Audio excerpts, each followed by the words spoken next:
Where's the video at, Lance? No, Oh, it's there it good. goes. Yeah, there we go. There we go. Cool. Hi, Yeah, there we are. welcome to the podcast. Hey, everyone. Yeah, welcome to the podcast. You guys hear us okay? Sound check.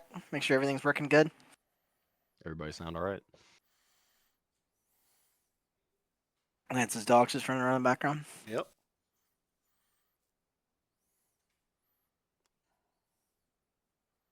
It's extreme in the back. Can you guys hear us? We need confirmation that you can hear audio.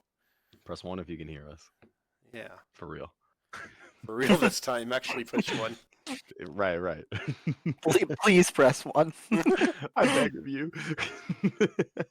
They know it's worse when they don't tell you what they can hear. Like sometimes they'll be like, "Oh, you're talking, but I can't hear you." Mm. Oh, there we Oh, go. there we go. We got a lot of ones there.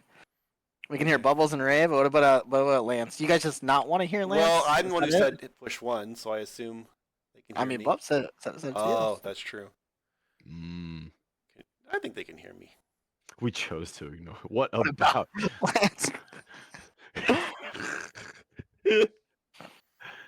You know, He's the technician of this operation.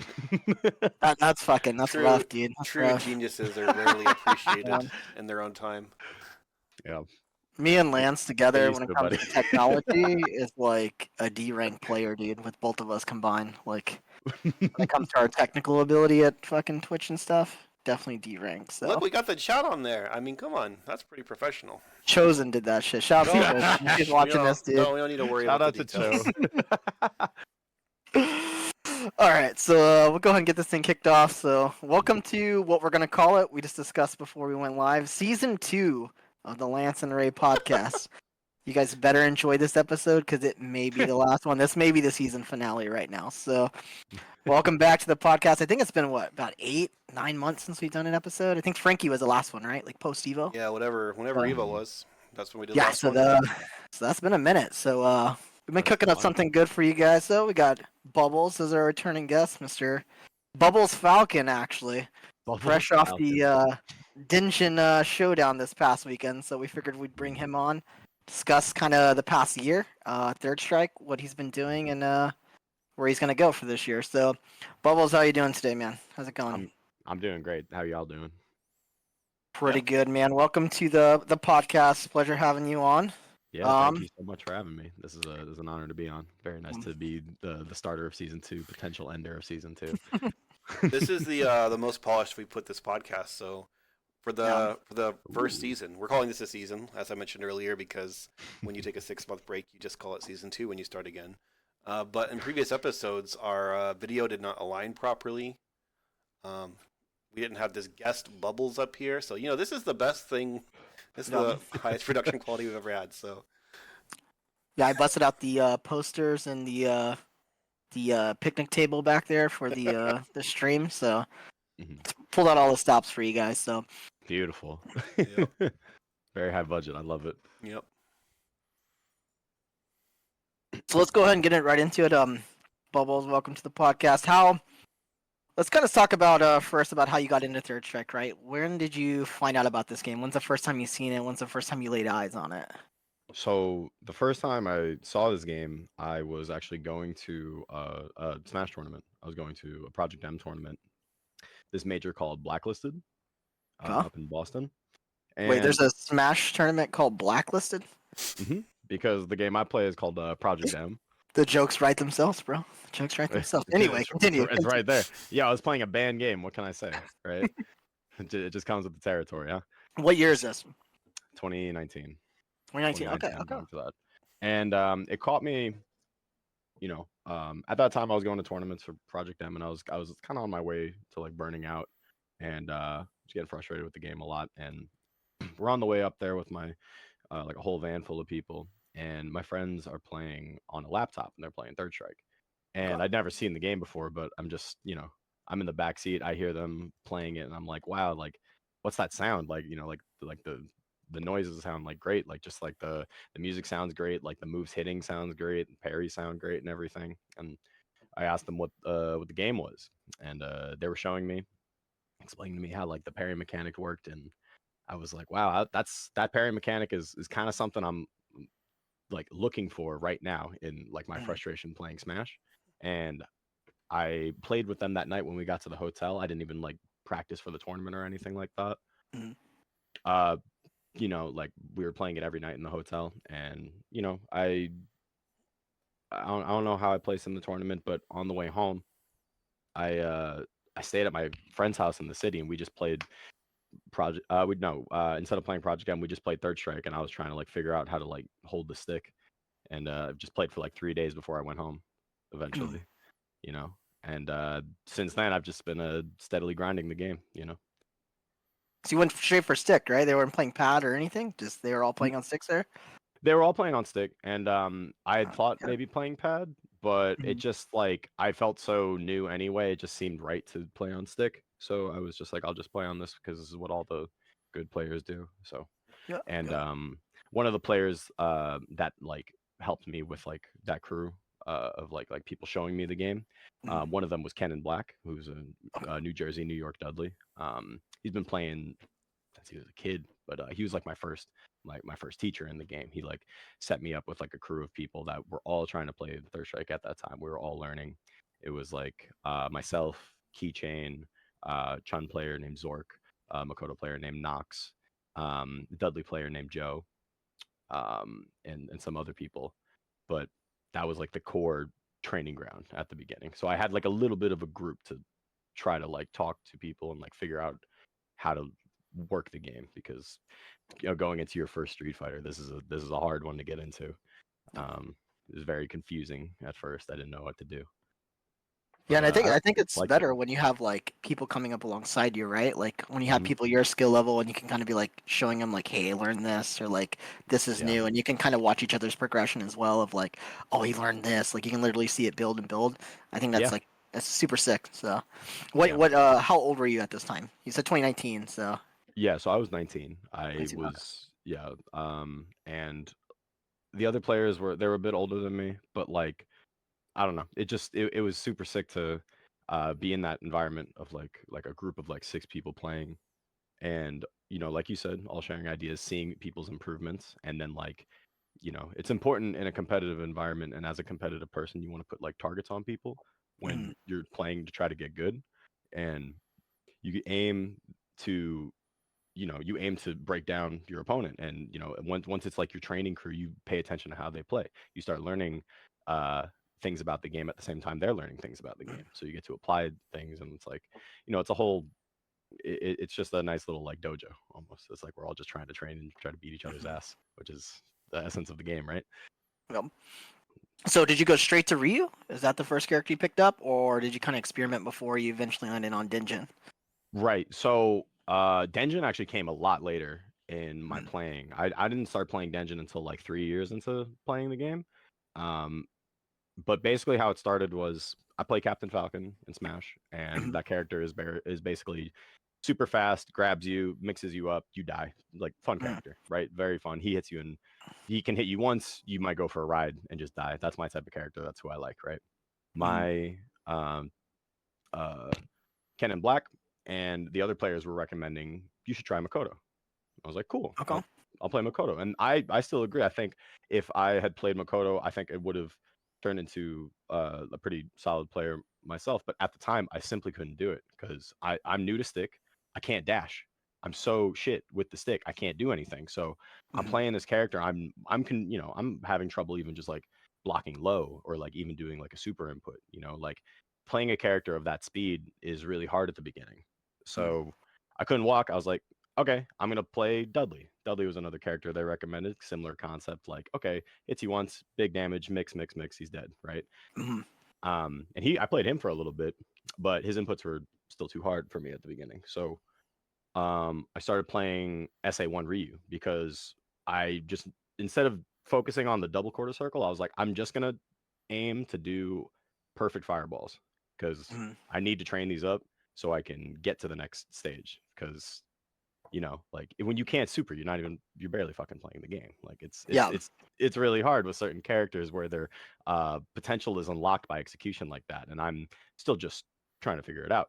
So I just played a simple like I'm just gonna play Ryu, learn how to fireball DP, and then unlearn how to do that because that doesn't work as well in Third Strike as you would want it to. Mhm. Um, yeah, and then I landed on Ryu that way, and he just felt more comfortable when I started going to like offline, like the arcade in New York and whatnot. I did the same thing actually with Ryu. I did low forward fireball or EX fireball made sense to me, right? Like Yeah, yeah, absolutely. on block, I'm safe, bro. On hit, I'm godlike. It doesn't matter. Mhm. I can spin the meter. I don't really have to confirm. No confirms here. So no, Mhm. I literally did the same timeline. Like SA1 Ryu was like my first character to like get the basics and fundamentals underneath me. So Mhm. um, so you said you went out Absolutely. to the arcade. Where were you going out to play at this time? At the beginning, I was going to Next Level Mm, because they have two cabs in the basement, and I would go there and play. And one of the cabs would be Third Strike, and the other one would be like VSAV or Alpha 2. Because mm, at that time when I was going 2019, it was pretty popping Next Level. Like it'd be like 20 to 30 heads down in the basement playing retro games. You know, not all Third Strike, but everybody dabbled. And at that time, I was so shit, everybody could beat my ass. So it was still like really enjoyable to be able to like, okay, I could sit down and I really have to handle everybody, and you know, and you get to watch everybody play too. You know, mm. and the retro community I've always found to be extremely friendly. Just very pretty approachable. You know, you come with them with some info about the game or like a question about the game. Not many people are going to be an asshole to you. Mm. It's a good environment to learn. And Next Level was very fundamental for me and like trying to get better like at the game, because I could go there like every week, and from when they opened to when they closed, and I would just I would eat shit, but I'd be practicing what I was trying to do. So it helped out.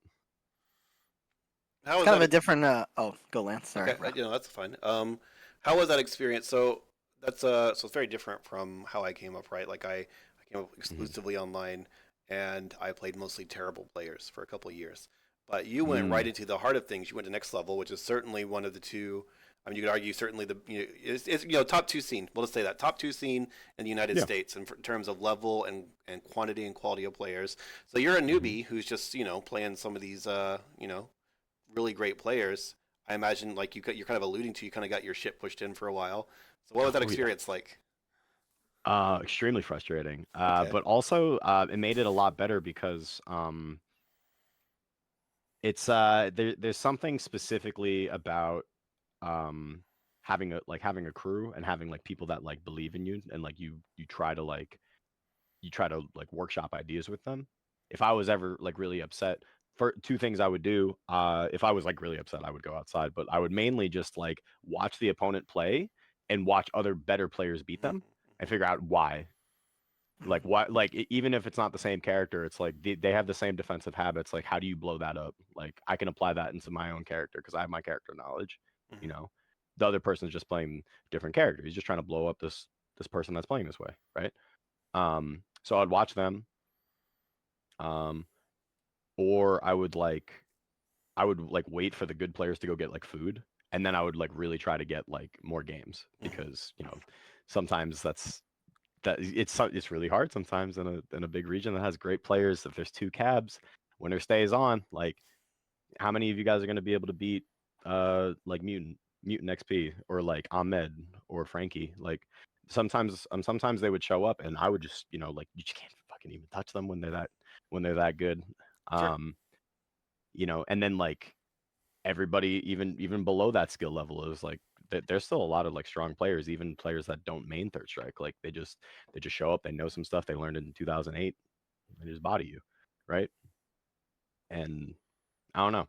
It was it was always a good environment for improving. If I got mad, like nobody like got like so like, oh, that made me uncomfortable. No, no, no. It's like I'm upset because I'm trying to figure out how to beat your ass. Like this is part of the arcade. Like it's part of the arcade culture. It's not to be Mm-hmm. taken like like you're not to be taken like offense by that. Like it's meant to be like, okay, like he's working through it. He's trying to figure out how to beat me.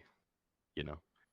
And that's like I don't know. It was a good competitive environment, Yeah, definitely to play in. I think it seems to me that would take a certain disposition or temperament. Like right, like there Mhm. are people, you know, uh, like if you're gonna play in that kind of environment, you got to be comfortable with losing a lot. What you're kind of talking about, right? Like you need to Mhm. be cool with like I'm gonna show up tonight. I'm gonna win like 5% of my games or something, right? And this is gonna last Right. for a Yeah. long time. Because these guys, like you Mhm. said, have been playing since 2006, 7, 8. They've been playing 15 years before you ever touch the game. You're not going to catch up anytime soon. Right. Yeah. Yeah, and so I guess what I'm getting at is that not only do you have to have that kind of composition that you're willing to lose that much, but also, are you the kind of player who can learn from beatings, right? Because that Yeah. Yeah. some people can't. That's true. Yeah. Um, a lot of it is like honesty with yourself. Like if you're self-analyzing, you have to really be like, well, sometimes in Third Strike the game is it's very flimsy. You know, Hmm. you make a small mistake, you could explode, right? And sometimes that happens, and you have to be honest and like, okay, that happened. Try to pay it not so much mind. But if you're making colossal mistakes that are getting exposed constantly, like that's something you need to be aware of, like because it's going to be the same. It's going to be the same thing no matter who you play, right? You know, if you handle that, even just like surviving longer was like always a piece of advice that was like always given to me, which was like, because I, you know, I'm a pretty aggressive player. I would run in and I would just die, right? And you patience will help you as long as you're not able, as long as you're not like as long as you're like surviving longer, like you're making the games go a little bit longer, you're having more interactions, you're probably going to be learning more, you know, and that helps a lot. That's why a lot of like even like the best players, like they'll take 5 seconds at the beginning of the round to like just build meter and just like walk hold back because they're thinking they're taking their time. You can do that too. Doesn't matter what skill level you are, you can do that too. Like it's good at all levels. um I would also, after getting you know, after getting your ass beat, going up to somebody and being like humble enough to be like, hey, look, you messed me up, right? Good shit. What do you have any advice? Can you help me with anything? Like, is there anything you're noticing that's like so terrible that I'm just not seeing? You know, like help me with that. And most people will help you out.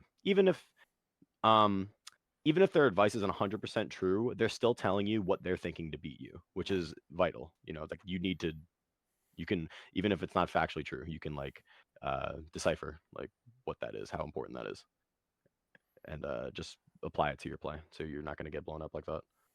Yeah, no, that makes sense to me. Ray, Mhm. you ever get any good advice? Give any good advice or get? Sure, either way. Get definitely not from you. Not at all. Yeah. That's for sure. Give. I like to think I give good advice. Like I mean, I was just playing, talking to a player like yesterday, and you told him basically what you're saying. Like, die slower. You know, take your time. Like, Mhm. give yourself a chance to win. You know, especially if you're playing a mongrel character like he's playing Dudley. And I'm like, what are you doing? Like, you're being an idiot. Like, you're just fucking jumping at me constantly. You're not even thinking about what you're doing. Like, Oh yeah. you only have one thing on your mind is fucking you're horny for the jump. So like, that's all I gotta watch for. So I'm Yeah. not worried about anything else you're doing. So I was like, at least fake something in neutral. And he's like, what do you mean fake something in neutral? I'm like, you're not pressing anything there. Dude. You're just jumping. Like, so that's all I have to work for. But no, I mean, Mhm. I think that's definitely good advice for a lot of players because a lot of players they just want to hit you, right? That's all they can think about. It's just like, I just want to hit you. I just need to hit you. I just need to get damage. And Yep. like when you have that mindset, it's like, oh, he's just gonna attack me. Like, doesn't work in Third Strike. It just doesn't. Some people can pull it off, but not a lot. Mhm. So But even yeah, they great. have like a certain flow where they switch it up slightly, Yeah, and they trick your brain. But most people are just like, you know, literally holding W on you, right? Like, yeah, like a Deshikan or a Nika, like our KO. You know, like it's like safe aggression. I want to say like they keep the pace on you. They put the pace on you, but it's like very safe and Mhm. structured. It's not just like mongrel type Right, behavior. So right. It's like um, smart. Yeah, yeah. I see you. Yeah, I mean, it makes sense to me. I really like the advice about dying slower. I think that's huge. And whenever, and I don't know if everyone who's ever been to Japan agrees with this, but whenever people ask me, like, okay, you've been to Japan now, what is your feeling about the difference? I mean, to me, that's the big one. Is that in Japan, there's a sense of like they are playing to die slower, to not get hit, and essentially that you have to earn your damage against them. Like even like not the top Mhm. guys, but like good players in the Japanese arcades. There's a sense of like I'm not gonna hit them for free, right? I can't just flail around and be like, oh, I got some good damage, because it just happened mhm. to go that way. Um, Mhm. and I think that's definitely the starting point for improving, especially in terms of developing consistency. Right? It's like okay, if I can just die slower, and that transfers to every level, right? Like at each point, you can always be like, okay, I need to slow this down. I need to, Always. yeah, for sure. Like, there's no reason for me to be hitting a button here. There's no reason for me to be getting hit here. Let's just chill, right? Sometimes that's the best option. Mm-hmm. Mhm. Can't take damage if you're blocking. Yep. Yeah, Um, if you get thrown, then not too well, close. what can you do? Well, I thought that was Right, interesting right. too, is that you were talking earlier about like how it's hard to play Third Strike without supers, which I think is very, yeah, it's not trivial, right? Because Third Strike is really the characters in Third Strike are really defined by their supers. I Yeah. would say, yeah, like, and Hmm. many characters, especially the strong characters, but even the mid tiers can kill you in 1 to 2 scenarios.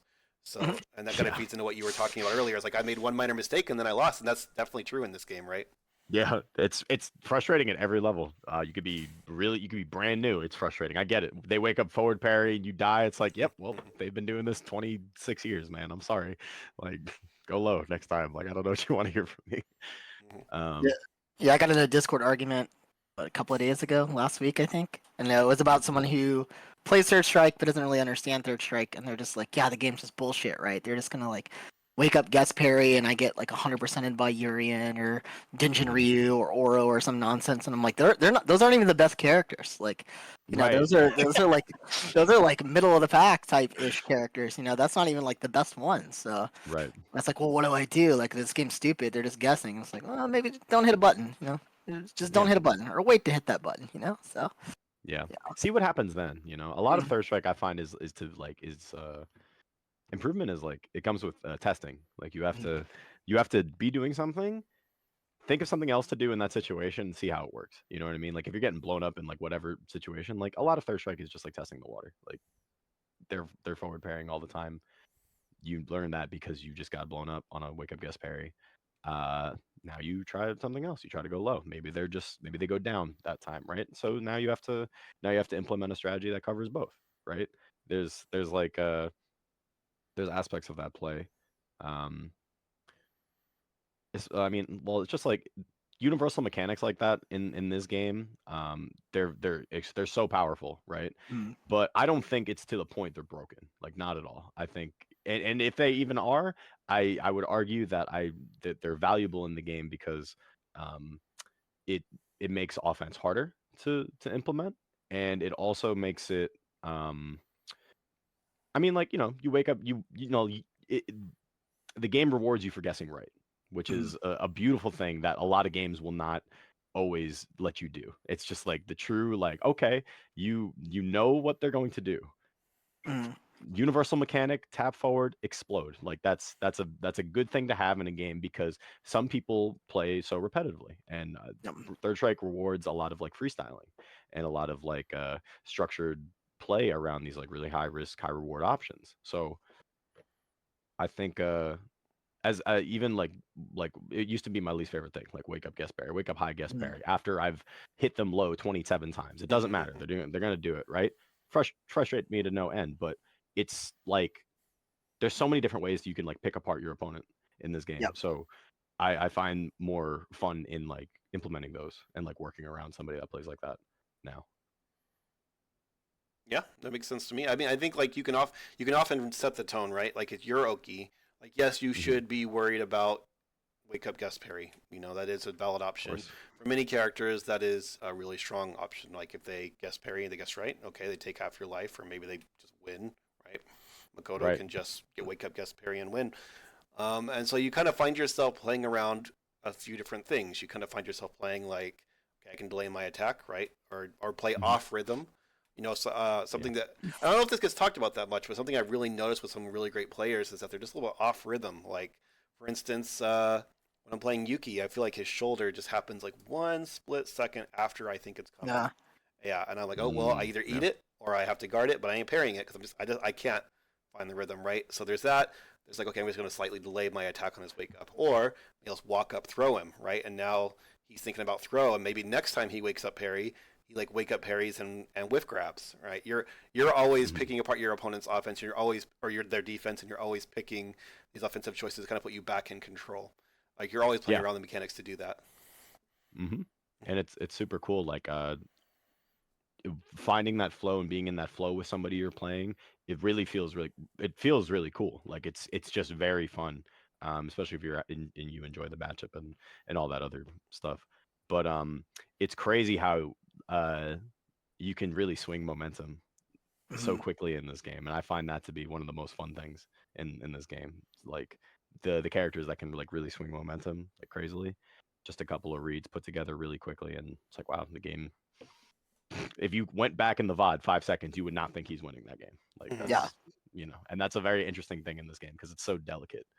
Um, just one little read and actually can change everything.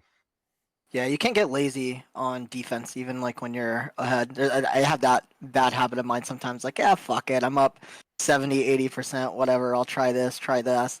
Next Mhm. thing I know, I'm like, fuck, now I'm one decision away from losing because I was Right. lazy.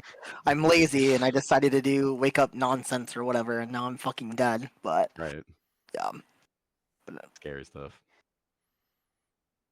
Yeah. But so when was your first tournament? When did you actually start competing like seriously in terms? I know you said you were going for Project M, but when was like your first Third Strike tournament? What was that experience like?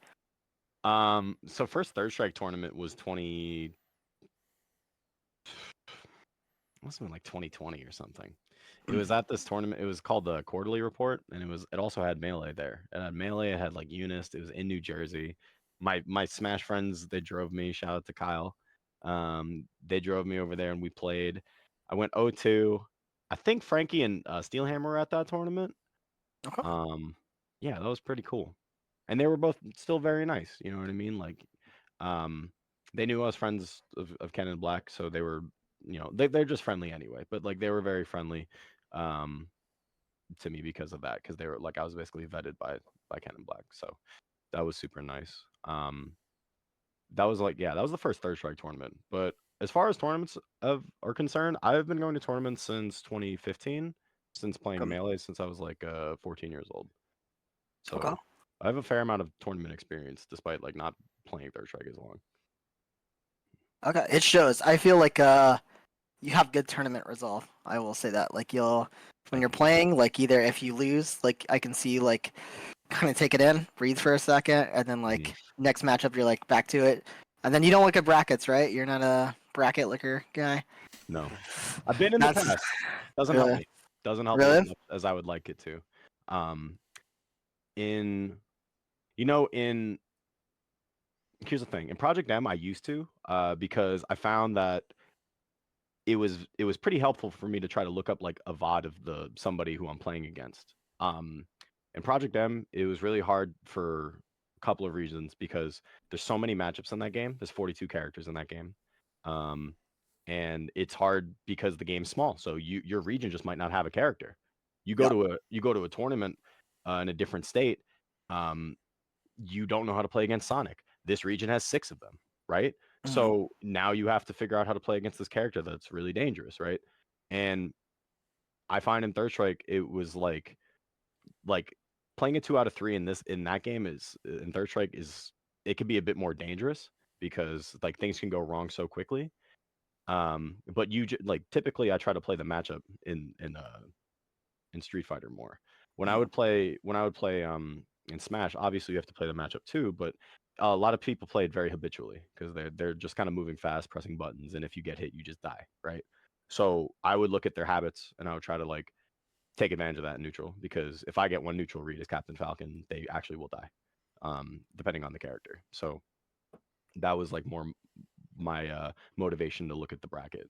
But now I'd rather just like see who they're playing when they sit down to play me, and then be like, okay, Ryu versus Ken. I know how to Mhm. play versus Ken. I will look for the things I look for in this matchup until I get more indicators of how they want to play, which I find to me is like a lot more consistent of a way to play than to study somebody's VODs from like a couple of months ago. Like Okay. people can play radically different day to day in this game. So I value playing them that in that set more and then trying to adapt to it. Play the character, not the player, basically. Yep, yep, Yeah, yep. because if But I that, look at yeah, oh sorry, that go oh on. no, you're good. That makes a ton of sense, actually. No, I like the way you Mhm. phrase it because, yeah, there is some days like I'll play someone and then it's just like, where the hell did this come from? Like, are you pissed off? Are you having a Right, rough day, brother? Like, what's going on? right. Like, yeah. So no, that's great. That's great advice, actually. I like that. I like that. Mhm. So Yeah, I I think notice it's people go one way or the other on brackets. I've mhm. seen both ways. Like you just said, you don't really look at the bracket. I know a couple other like really strong players who just say, yeah, I don't look at the brackets. I don't care about the seeding. You ask them who they're playing next, they don't know. And then there's, the opposite extreme, which I'm the opposite extreme. At least I have been in the past of like, going into a major tournament. I'm like, okay, I have mapped out my entire run. I've also mapped out the most likely upsets, so I have to play those. And then I prepare a list. I said, okay, I have to prepare for these 7 characters. Yeah. And I was very much a heavy prep player when I was like, really trying to win.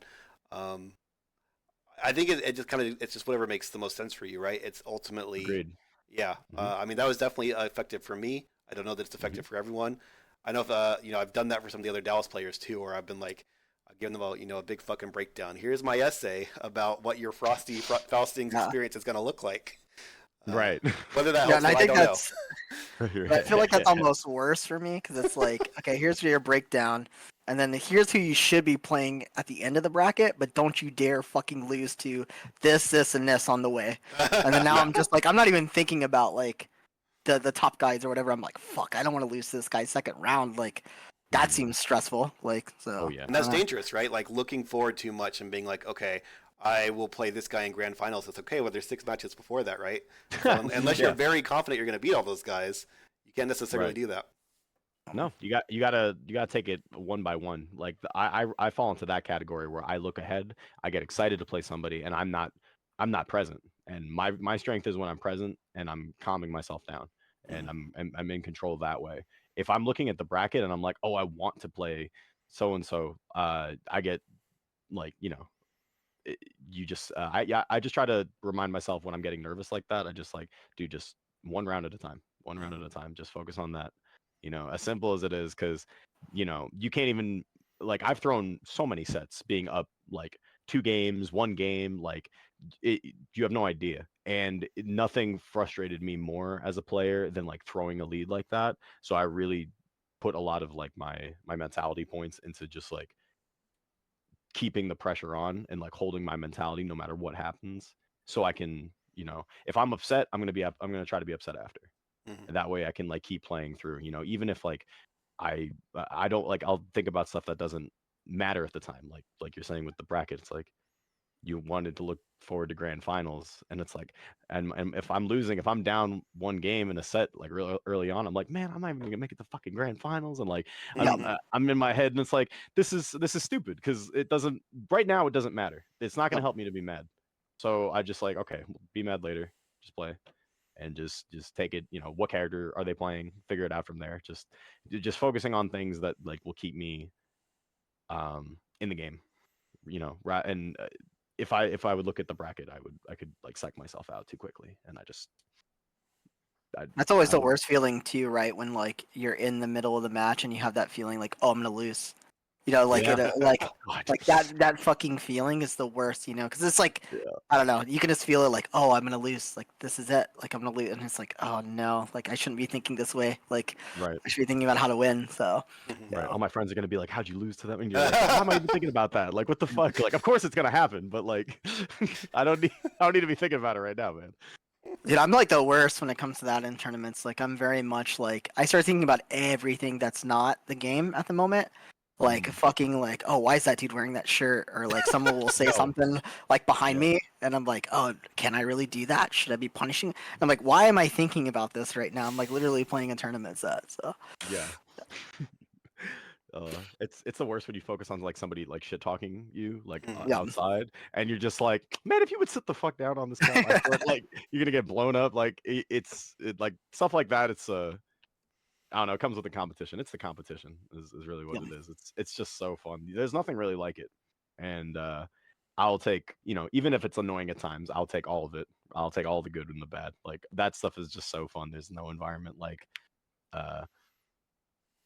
just trying to, like, there's nothing like that stress test of playing like a big tournament on stage, playing, like with pride on the line, money on the line, anything like that. Like there's nothing that like really, to me, nothing that feels like quite the same in this world. And it's always really fun. That's the best part. yeah, I mean, with Third Strike, it's not even like the money, right? Like the money's nice, but it's like we're not gonna be a career Third Strike player. Let's be real here. Like none of us is. So like we're traveling to these tournament stuff. It's all pride. That's all fucking like. I've been playing. I've been studying my ass off. I want to win this tournament. So How is things in New York when it comes to that? Because like New York is always I've always heard like kind of like a shit talk type environment, right? Like no one's like Oh, yeah. fucking like mean about it. We for the most part keep it in game, but like how is it that type of environment? How does it compare to other scenes that you've traveled to thus far? So I mean, there is something to say about when you travel to a different region, you are a guest, you know. And Yep. one thing I love about the Third Strike community is that they welcome their guests and they treat them really well. And if you have an opportunity to be able to go to a different region, play the game with other people, you know uh the people that are at that local arcade, like they're really really sweet people. So you might not get the full local arcade experience. In New York, we play these guys every week, and Mhm. we hate losing to each other, you know? Yep. So yeah, we talk wild shit. I've said some really, really mean things to some of my good friends. Like really like lost to somebody, gone up in their face and been like, I hope you bring that shit to me in the monthly because it's not gonna work. You fucking suck. Like I've said that to a good friend. Shout out to Dave, wherever he is. But like it's never received poorly. And if it's gotten to a point where it's gotten like really bad, there's always an apology. Like, hey man, Yep. like that was too much. I'm sorry. I didn't mean any disrespect by that. Like it's just passionate about the game. And that's kind of how a lot of the New Yorkers feel about that. Like they just we like to talk shit, have a good time, play the game. It like it builds that competition, it builds that fierceness, it builds us for like away games when we go to a different region. And then there's like you don't want to clam up when somebody starts just even cheering for your opponent. Like you can't, like you have to, that you should lock in more if you can. So that New York environment has always helped with that. I find a lot of other regions extremely sweet and very nice, which I really like too. You know, um, but there's just nothing like, I don't know. There's just nothing like feeling the tension across the cab. Yep. Like, you know what I mean? Both ways. Like yeah. New York's different. New York's very fun. How would you? So you're potentially moving to Dallas pretty soon. I will How be. would you compare and contrast the Dallas and New York Third Strike scenes? So I would say, um, as far as like how friendly and whatnot, or just like the Yeah, scenes just entirely. yeah, just like your Overall, experience with people, and hmm how's the vibe different? Love Texas overall. Like Mhm. anybody I've met from Texas has been a good egg to me. Very, very thankful for all of y'all down there. Dallas specifically feels like a second home. You guys are amazing. You guys are great friends. I consider you great friends. Um, Good competitors. I really always enjoy coming down to Dallas to play, going to Arcade, going to Ray's house. It's a it's a luxury to even be able to have a place to play the game. So when you meet like-minded people and really friendly people, it's a great time. As far as skill level and competition, I will say the same thing that I said maybe like a year ago, where I think that the New York A team like bodies the Texas A team. Like not maybe not insanely bad, but I will say that I think our top of the top is better. But Dallas, like its B team, is really strong Mhm. compared to the New York B team, is how I would put it. New York is still really strong, and we even have like new players leveling up, like as we speak. The players that have been going to the tournaments, like even a couple of years, and they're on their way there too. But what I always noticed when I would go to different regions, playing, uh, like watching the Dallas players play, I thought like all of y'all were implementing stuff that was like high level to like the level that I wanted to see. So it was I was always impressed with like very specific players, just like um Chosen is one that comes to mind. I have a lot of respect for him. I really like the way he plays. I think he has a good mind for the game. Sonny's always really impressive. I always found Ray to be pretty impressive too, Yeah, just in Ray's a like great B team player. he would be the captain for sure. No. No, I just like it, even just that Cho and Ray comparison, I found um specifically that like you guys are both good in different ways, like at two different like ends of the spectrum. And it's really cool that in a game like this you can still be really good in both ways, just like with your um like your traits exemplified. Like I feel like Ray, you have a bit more you have a good understanding of like, I mean, you might not feel this way, but I think you have a good understanding of uh like handling somebody's emotions while they're playing, like knowing like when like to like run away and like knowing when to like sense frustration and like handle them that way.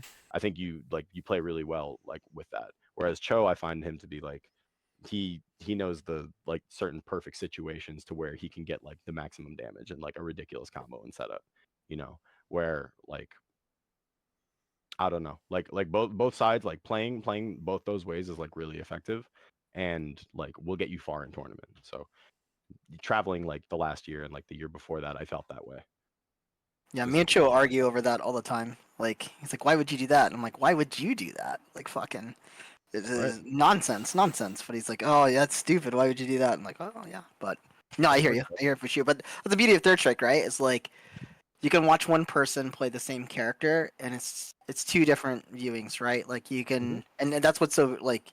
You can see a character like, oh, that's Green can. I know that's Dashi can immediately, just from the way he moves and like his character operates. Like, there's Mhm. certain styles that come out when people are playing the character. So, Yeah, because um, it's more of like an extension of yourself. It's like it's yeah, very cool, you know, like a game like this. That's like, um, I mean, I don't know. These old games they have like the freedom of expression, which is very important no. to me in like any competitive game I would play. So um, it's just cool to see like different dynamics, you know. So let's maybe let's dive into your tournament run for the past 12 months. Like you've been kind of on a tear. You've been traveling a lot. You went to Yeah. Showdown. You went to Evo, big one, combo breaker champion. Yes, Let's sir. let's start with Evo. That's a good one to start with. Like, cause you got some Sure. big ones there. Kind of talk to me about your Evo experience. Played Kokujin. I think that was one of the big ones. Yeah. Mr. Yi Wang himself. Uh, Yeah. took him out. He was definitely happy about it when you took him out. I can say that for Oh. sure. Oh yeah. So Politically for sure. Uh so kind of huh. walk me through like maybe your Evo experience and some of like your favorite tournaments from this past year. And you went to France too, right? Like traveled over there, got to Yeah. see how that scene operated. So Yeah, the European scene was really cool too. Shout out to TSB and shout out to them for putting on a good show. And all the other players I met there, they were all really sweet and fantastic. Um, but yeah, so starting with Evo, I had a great time. First Evo I've ever been to.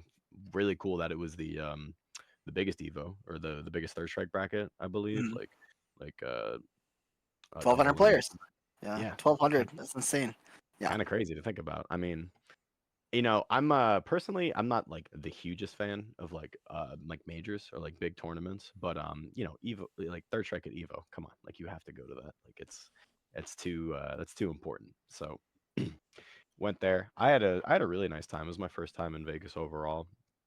And you know, going into the tournament, I wasn't feeling like amazingly confident just cuz like I wasn't playing nearly as much as I had like wanted to, like Mm. practicing, like training mode practice. So I was worried about like trying to play like implementing new tactics that aren't fully fleshed out. And I was like, I don't feel confident doing this, so I don't know if I'm gonna feel confident doing going to the tournament. But when I got to the tournament, I just tried to play like simpler than I would really want to, and I was just trying to play like um not going for like the maximum all the time, like maximum Mm. punish all the time, just getting the good damage, getting the good situations when I can. And you know, I felt like a lot of those wins you know, just came to me with good decisions. I ended up beating Kokujin. That was really cool. um you know, he didn't I don't even want to say like he didn't play the best. It just seems like you know, when you compare like the legend Kokujin, of course, like we've all been watching him for forever, Yeah. right? It's just probably, you know, it's not the same fire that he had back then, probably, but it was still really nice. And he didn't, you know, he gave me some fair props. That was nice to see. All the Japanese players I met at Evo were super super duper nice too. Um, then hmm, I think I forget who I played. Oh, I definitely, yeah, I lost to Pikachu Akuma. Oh, JR. He Yeah. yeah, no, he bodied me on stage. And I was just like that, you know, that said, I was just extremely frustrated because I feel like I just gave him like mad jump ins and just exploded. And I was like, well, I could just if I could just learn how to block, like I got to, like, right? Like it would have gotten me somewhere different, is all I'm saying. So I would love to play him again. But it was good because like that, like getting those nerves out of my hands, like and getting that set like over with, I feel like it gave me a little bit more like fuck it in me to like go into the bracket and just keep playing as best as I can. And then I played Alex Faye. I played his 12, Oh which fuck! I didn't even know that happened, dude. I'm sorry for that. I want to play 12. dude, I really, that was a really close set. Like Denjin Ryu versus 12, a little tricky sometimes because 12 can go through the Denjin, but it's not enough to like really deter me from not playing the super. I think the super is just that Mm. broken. I play him. I think I killed him with like a really like random gamble DP at the Mhm. end, but we take those, and it was it's a really cool thing to say that you've beaten like a legend like that. Yeah, Even if it's even if it's third strike, he's playing 12. Like that's that's Alex Valle. Like that's Mr. he Street Fighter, dude. Mr. Street missed Fighter. straight up. Like you couldn't have put it better myself. It's not like he wasn't a third strike player, right? Didn't he make Not at all. Evo top 8 at least once? Yeah, multiple Third times. strike. Yeah, he played Ryu. Ken. He beat what was it? 2006, 2007. He had that like famous match, Daigo Ken mirror match. He beat Oh yeah. Daigo. I think it was like Mhm. I think it was 06, I think, but hype as fuck. But yeah, Vaya is no slouch, and honestly, his 12, fucking Crazy. world class for a 12 player, dude. Like very fucking annoying. Like not Mhm. fun. He just, I mean, he No. just beat like a mirror. I think in like a first to 10. Like, yeah, it's not fun to play against, especially like you don't have any 12 experience. I wouldn't imagine. There's no fucking 12 players just hanging out. Want to run first to tens with. Not that I even want to run first to 10 with a 12 player. So Right. Yeah. You couldn't yeah, pay me enough for that. it's brutal, dude. It's brutal. Yeah. So yeah, so Uh, we beat Valle, and then where to go yep. from there? Did you beat any more Uh, Japanese players along the way, or what? no, I don't think so. Okay. I was 5-star after, Okay. and like I I didn't know how it would go. Because the first time I met you was I like I've rarely played him. I think I played him 2 years ago at um the Jazzy finale in Colorado. Hmm. I played him a little bit, and he was beating me more than like I was taking, if I even took a few. Um, but I do have a funny story from when I met him. I was playing. This was actually at the Jazzy finale at in Arlington. Hmm. Jazzy 3, is that right? Yeah, I think so. Yeah. Sounds right. Right. Yeah. So that one, and I played. I like. I was playing in the team tournament, and I won for my team, which was like super sick. Or I clutched out for my team, and I'm walking around, and Yi says like he's like, oh, are you Bubbles? Like I like the way you play, and I was like, oh, that's like super cool. I was like, yeah, I'm like, yeah, I'm such a huge fan. Like I've been watching like you since like I started. Like when I started on like playing this game, a lot of my YouTube content was like Nika KO. Shouts to him in the chat. Frankie, definitely. Frankie's like feet work videos, Hmm. fantastic. They really opened my eyes to like the beauty of the mind games of Third Strike, because I didn't know I could watch footage when I was like starting. I couldn't play because I'm just so bad with the stick. So I could watch and I could see like, oh, there's mind games going on here, and that's really cool. But I'm so bad I don't know how to implement them. So it just turned into just training mode, like every day, trying to get my hands right so I could be able to do whatever I wanted when I wanted. Um, but yeah, a lot of like Nika KO. I watched like the like was it like 5-star in Gutex, they did a thing with like the uh, Classic. Yeah. yeah, they did like the third strike principles Yeah. and stuff like Like that. five principles of third strike, I That's a think. great Yeah. video. Yeah, Yeah. it's a great video. It's a hilarious video. I just And linked that shit like 2 weeks ago. I swear to God, I did. Like in the that's chat. sick. That's the Like, one hey, where they watch go this. over Oki, right? Like I think Mhm. Yep. Yi just basically walks him through this is offensive Oki. Here's Hmm. why I stand here. Here's yeah. I learned Oki from literally from watching that video. So shout outs to Gutex. Yeah. Yeah. Yes. Wherever Sure. he's at, dude. Wherever he's at. Where is that? The Yeah, but so like watching the game, and like like watching all that old footage, it like made me kind of idolize these people because I was like, oh, Yeah. holy shit, like that's Yi. Like, you know, same thing like when I met Nika, I was like, oh, fuck, that's Nika KO. When I saw Frankie, same thing.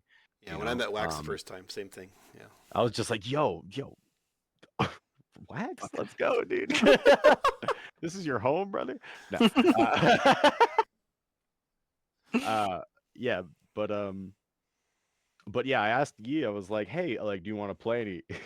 He was like, I only play for money. I was like, cool, man. Like, I was like, I got good playing money matches in Smash. I was like, I'm all Yeah. game, dude. I was like, yo, how much you want to play for? He's like, $1,000. I'm like, bro, Yeah. like $1,000, dude. I flew here. I have like $100 in my pocket, man. Like, Yeah. we could play for like half of that if you want. But yeah, no, it was just funny. So we didn't play that time. Yep. But when I would play Yi, he would mess me up a little bit more. And it was kind of hard to break him down because he knew a lot about Denjin with his Ryu experience, Yeah, obviously yeah. Frankie. playing. Yeah. Yeah, Frankie won, and so I sat down to play the set, and I'm just like, you know, just with Denjin, like sometimes they make mistakes, and you get the big knockdown, and they explode, and sometimes you hold the Denjin a little long, and you get the good read, and it's enough to kill him. And I made some like good decisions and clutch moments, and ended up taking it from him, which was that's definitely like one of my favorite wins. That felt really good. I would love to rematch him though. I would like to see where we stand like on cab, because that was the one thing about playing at Evo. It was on the CRTs, and Yeah.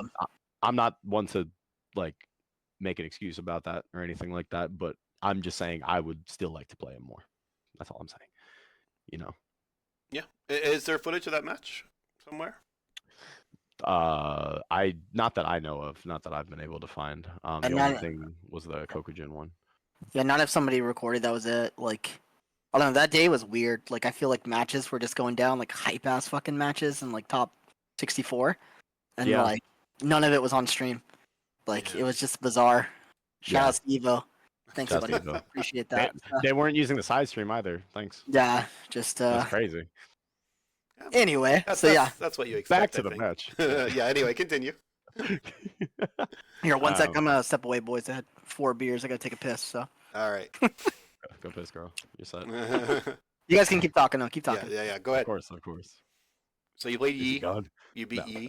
Oh yeah, Yeah. Now that Ray's gone, I mean, now that Ray's gone, let's get to the juicy details. well, I have more fun talking shit about him when he's here than I don't really talk shit about him when he's not around. So Maybe we can brainstorm. yeah, No. we can get creative. Yeah, so after Yi, I played this I forget his name. I feel so bad. I played this Necro from Chile, I think. Why am I blanking on his name right now? I know what you're talking I know about. his It's name. like I know his name. Young Ho. Is that it? Yes. Wait. Where is this guy? I don't know if I said that right. Yep, you're right. Mhm. Yeah. And yeah, he got me. I felt pretty bad about that one because more just like character wise, you know, I play Mutant XP. I started like playing this game playing Mutant XP, and he would just free me up with Necro.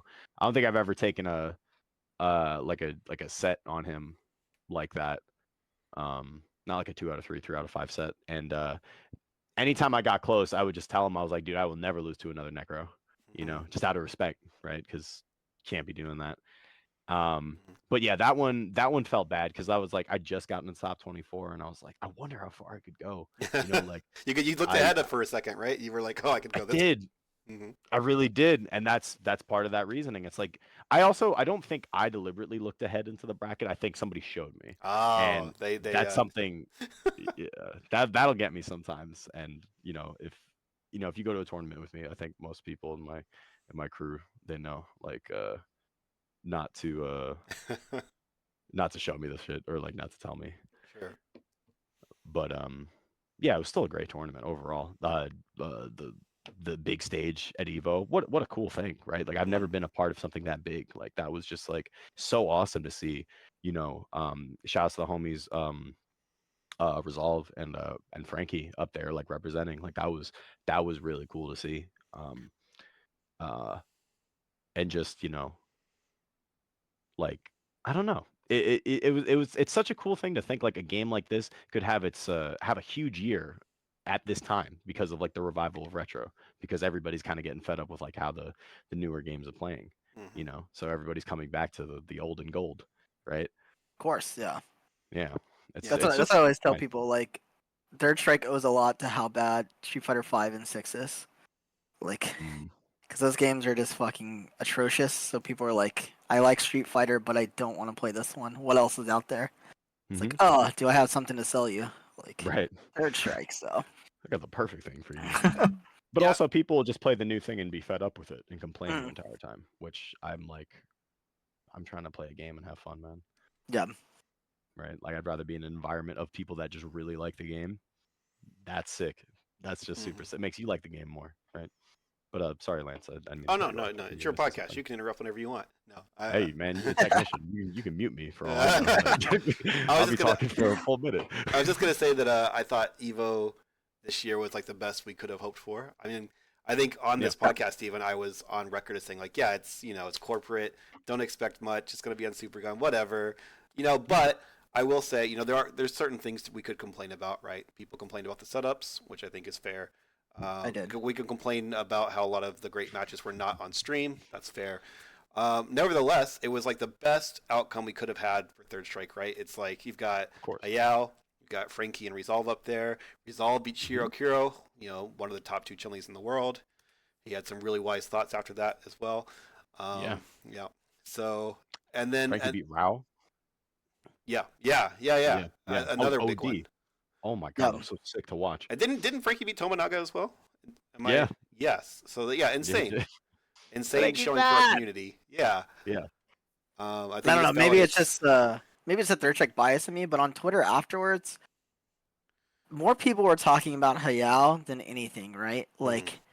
Like Punk won his first Third Strike or its first Evo or whatever the fuck it was for Street Fighter 6. I felt like entire Twitter feed and I mean even the Evo rewards was all Hayao, right? Hayao Frankie. Match of the fucking year, dude. Evo moment 38. So Mhm. Yeah. and then they don't bring us back. Okay, never mind. Whatever. Well, maybe that's for the best. I was thinking that too, because what if we came back this year and it was just like Evo Japan, where it was like, okay, we got 15 Yeah. Yuns, 14 Chun Li's, and Yep, a Yang, yep. and people would be like, oh, actually, I remember why I hate this game after all. But basically, what we showed to the public was the best possible version of this game we could have showed them. Like Hayao showed out Frankie and Resolve are sick. I also thought Frankie and Resolve doing what they did kind of validates what we've all been doing for the last like decade. Like collectively, we're talking about Jazzy Circuit. We're talking about Yeah, man. all these TFT. yeah, everything for the last decade, and this building this community organically, which everyone's kind of taken a part of, and seeing them perform like that to me is like, yeah, it's very gratifying. It's like it's just to watch them perform like that. I don't know, it was just amazing. Really happy. Mhm. So Feels like it's worth it. Feels like it's working. mhm. Right. It's just like I don't know. It's hard to stick with a process when you're not seeing like maybe the results that you want. And it's like you go to Co-op Cup and it's all Japanese and top 8. Like it can be a little bit discouraging, but it does not mean that like we are that far like at all. Yep. Like this is really good to see, and I love the fact that like um, Japanese players are traveling like a lot more, either to the U.S. for 3SO or Kuni in New York recently, or them going to like France, or Mhm. even back in the day, like when they went to like Co-op Cup, not Co-op Cup, Canada Cup. Like what was that like 2016 or something like that? Like those opportunities is really cool because it just like if you're a player like us, we see those players and we get inspired. Mhm. Like we just watch how they interact with like the people that you've played forever, and you're like, wow, they are really in control. These guys are amazing. And when they lose, you also see like, oh wow, they're actually beatable. They bleed. Like you can do it. And it just like you can't really immortalize like the top players all the time. You have to bring it to them. Don't fear them. Like they've got the stuff to lose. Like they're gonna, if you're a worse player than them, like they have more pressure. You know, they have a little bit more pressure because they don't want to be losing to you. So Yeah. let's talk about that at the Open. We kind of left it up to the Japanese. Like, is there any particular players you want to run sets against? Yeah. Now Shenta was obviously like Nika, of course, and then Frankie, and then you, Bubbles. They're like, yeah, I wanna play Bubs. Let's. And that was honestly one of my favorite first to fives the entire weekend. Like, because you were down what? Like I think it was like four. Was It it was 4-1, 3-1? it was 4-0. It Oh was really? 4 Okay. yeah, and I brought it to Yeah. the last game, which felt good. How was Wish I it? had How was it playing the Japanese when you came over? Was that the first time you got to play them? Besides like Daisuke and I guess Ise, because I know they're New Mhm. York frequents. So, is that the first time you Yeah. got to play the Japanese? Those players, yeah, definitely. Mm. I have my like history with Daisuke, and Issei Mm. would come to New York sometimes, and Issei was like, I couldn't even touch Issei. Like it was, I, he beat me like 30 games in a row, and I just come up to him, and I'm like basically on my knees in the like next to the cabin. I'm just like, good games. You make me feel so helpless, Um, like. And he was like, "Oh no, it's just the matchup." I'm like, "Oh, this guy, like, what?" I was like, "This guy, thank you, man, appreciate that." Yeah, Issei is ridiculous. But I was exposed to the Japanese mentality of playing the game through Daisuke. Daisuke was like one of my biggest teachers when I started going to next level. He took me under his wing and he liked how I played and he wanted to teach me everything he knew about Ryu. Um, so it didn't feel uncomfortable playing the Japanese when I went okay. to at 3SO because you know um if you understand the systems of the game and like the mix ups like at play and whatnot, a lot of their play makes a lot of sense. Mm. And I find it to be very like it's just like you just have to be on top of it. If you know what they're doing and they have like solid strategies, like it sometimes can make it a little bit easier to break it apart because they are playing with like intention of like, oh, they have this goal. You know what I Mm. mean? So like playing players like Nisu, Mokutaro, and Genki and Shinta, like I don't think I took many off Shinta, but I took a lot off Genki because I used to watch Kuni and Genki play that matchup so I could learn how to beat Alex really, really bad. And that matchup sucks. So I would Mm. just do the same things that Kuni would do, and then Genki would play the same counterplay, and then I would just do Kuni's same counterplay. So it was like it was a good understanding of like the matchups and like how they're supposed to play out, and that's why um I think that's why they were probably talking about me a little bit more, just because or like that I was on Shinta's mind when he wanted to play like certain people because he was probably seeing like I was doing maybe what you should be doing with Ryu, which I Mm. don't think is a very typical thing. I think Ryu's very like I think he's very underplayed, and I don't think he's played very well all the time. Um, because people will just kind of play him like typical Street Fighter style, and Mm. he's not exactly the strongest when you play that way. But if you really abuse like Denjin and you really abuse like his strengths like to the fullest, and you abuse the system of the game, he's an insanely strong character. So um, it felt really good to be picked out by Shinta specifically, and I I was I was just happy to give him a good match. I wish I was able to take it, but I put on a good show, so I'm happy about that. Okay, so walk us through your 3SO run in tournament. What did it look like? Who'd you play? How'd you do?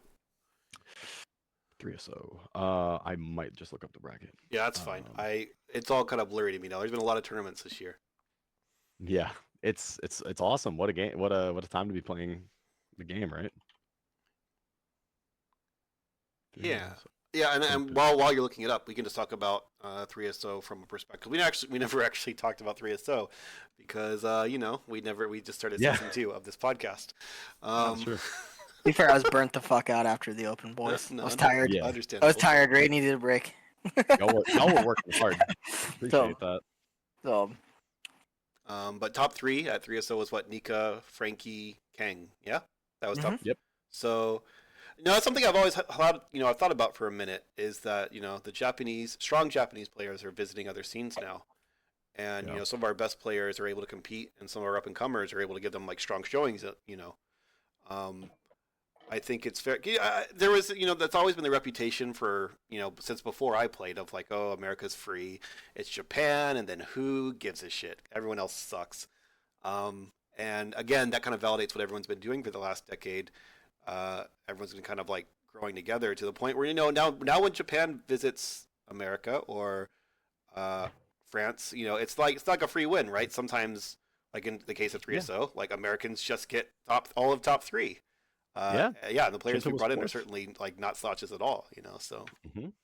Yeah, Shinto was he was fourth place, and he lost sets to uh good American players. Like Um, he lost to Boa in winners.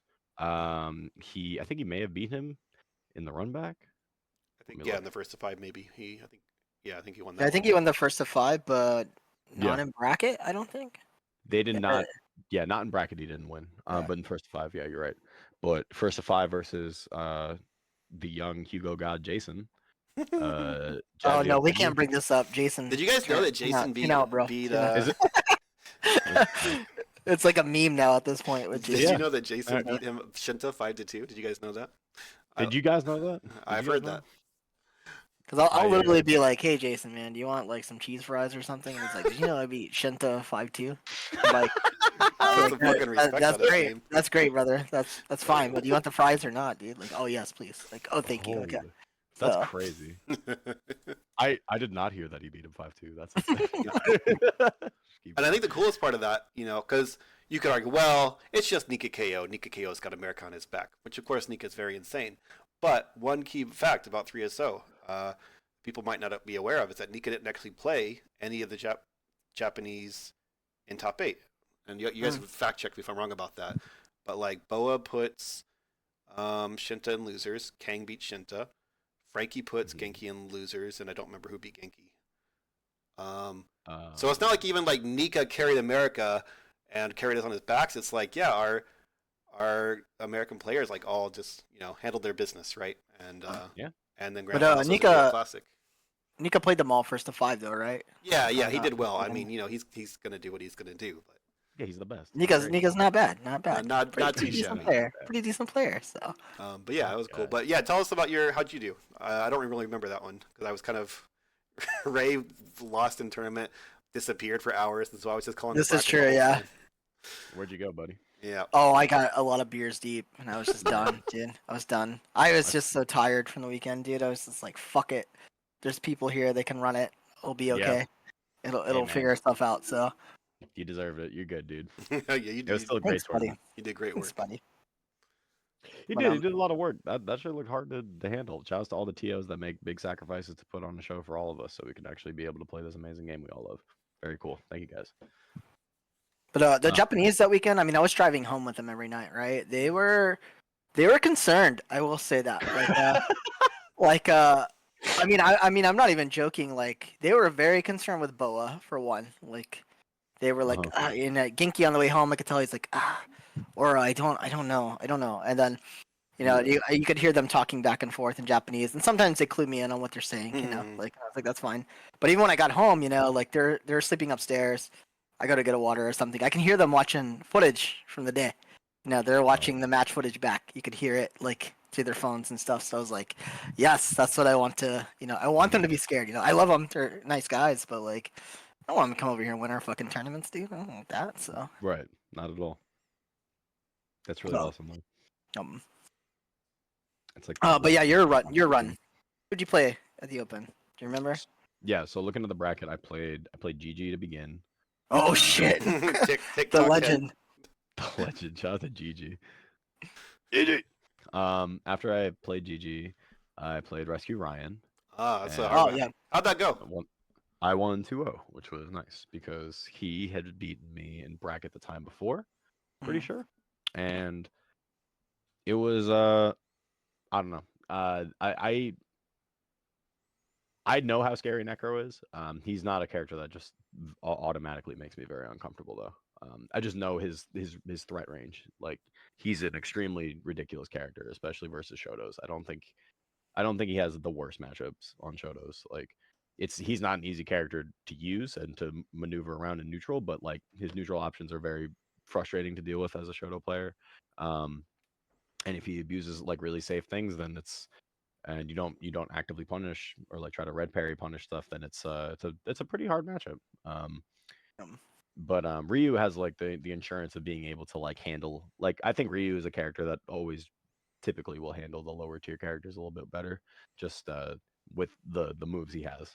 Like He has a fireball to keep you away. He has crouch fierce. He has these buttons that just have like ridiculous priority away from him, and he can just like run away and just build meter, and it's still benefiting him.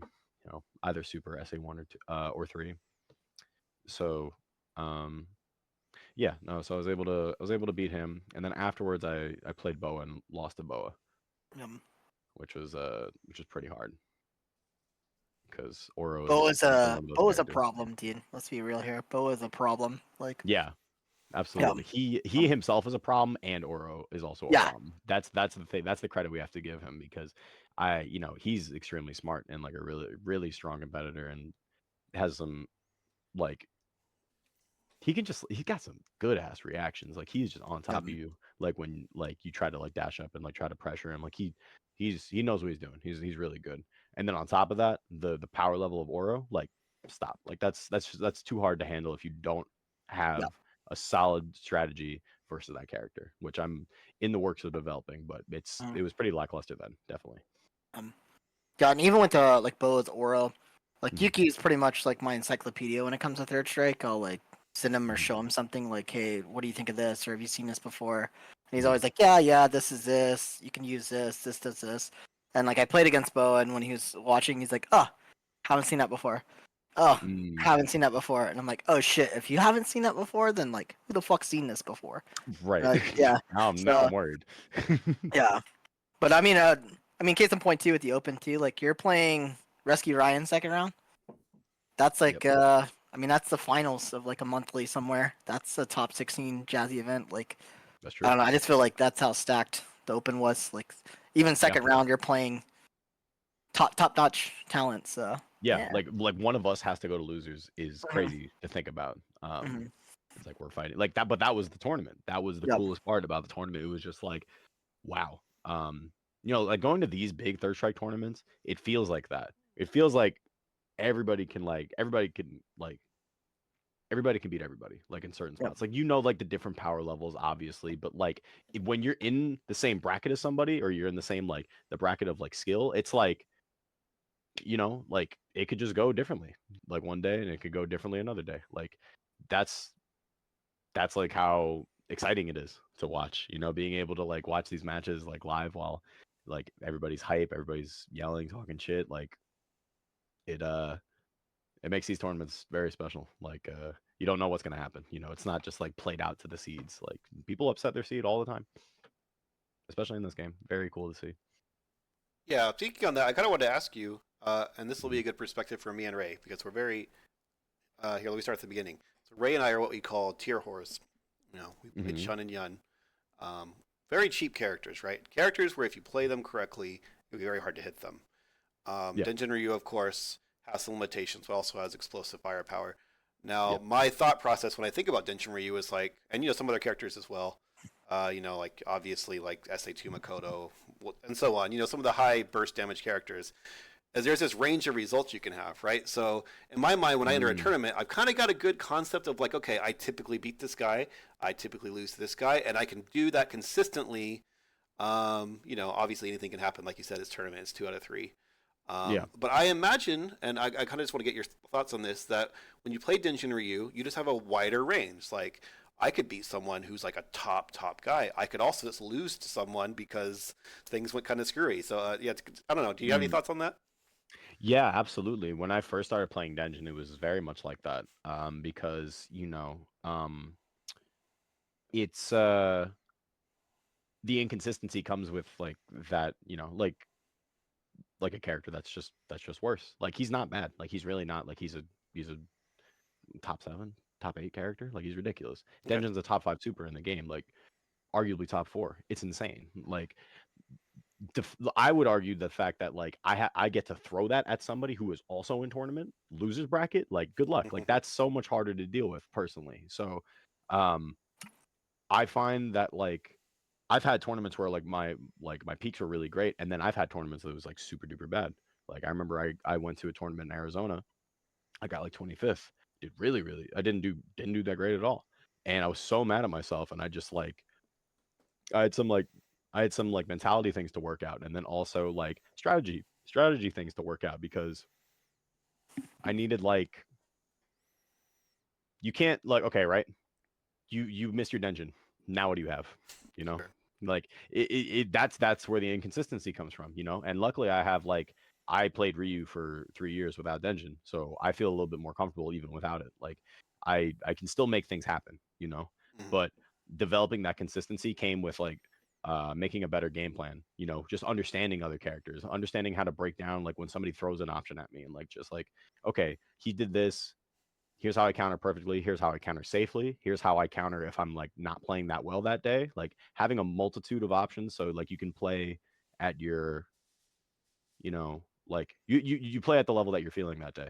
You know, that's how you develop that consistency. Like Mhm. making sure all aspects of your game, like your A game, your B game, your C game, making sure all those are consistent because you might wake up, you know, 5 hours of sleep, you went to McDonald's for breakfast, now you have to play the tournament, right? Like you might not be able to play your A game. And we've all had that tournament, right?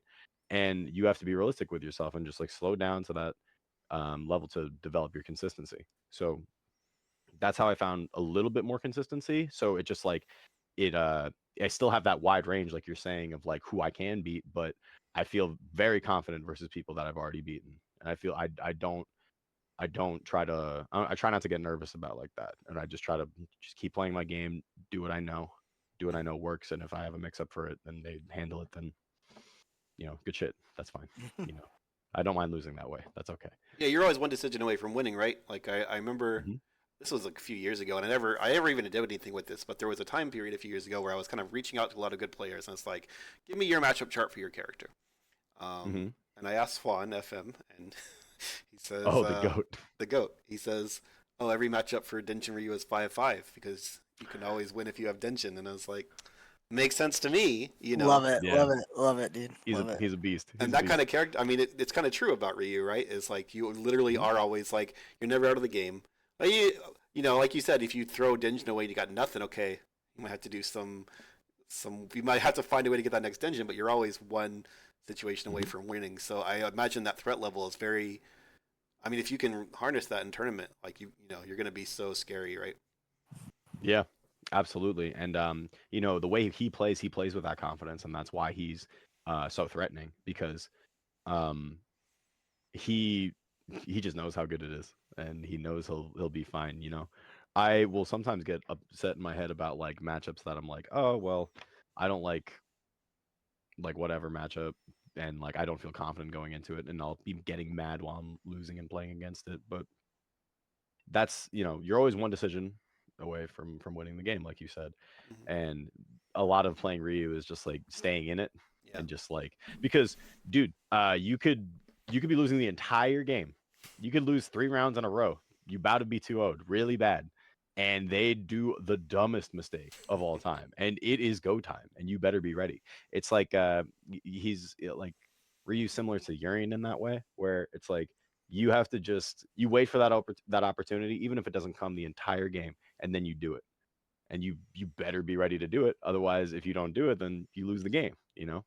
But you know, like the activation characters in the game, which I would throw Ryu into that category, they all function in that way where you have to be resilient and like just okay, it's not coming because this sometimes the matchup's a little tough, right? But here's my equalizer. Here's what I worked for. Now here's my dungeon I throw at you. Mm-hmm. Um And I think Ryu I wouldn't agree with 5-5 the entire way. But like I just love the mentality because it's like it's the sign of a true competitor.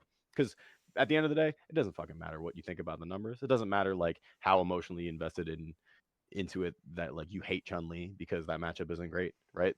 You just gotta beat their ass. Mm-hmm. That's it. And you better beat their ass and you better figure it out. Right. And that's I don't know. Shout out to Juan. He's a goat. I think I see him in the chat.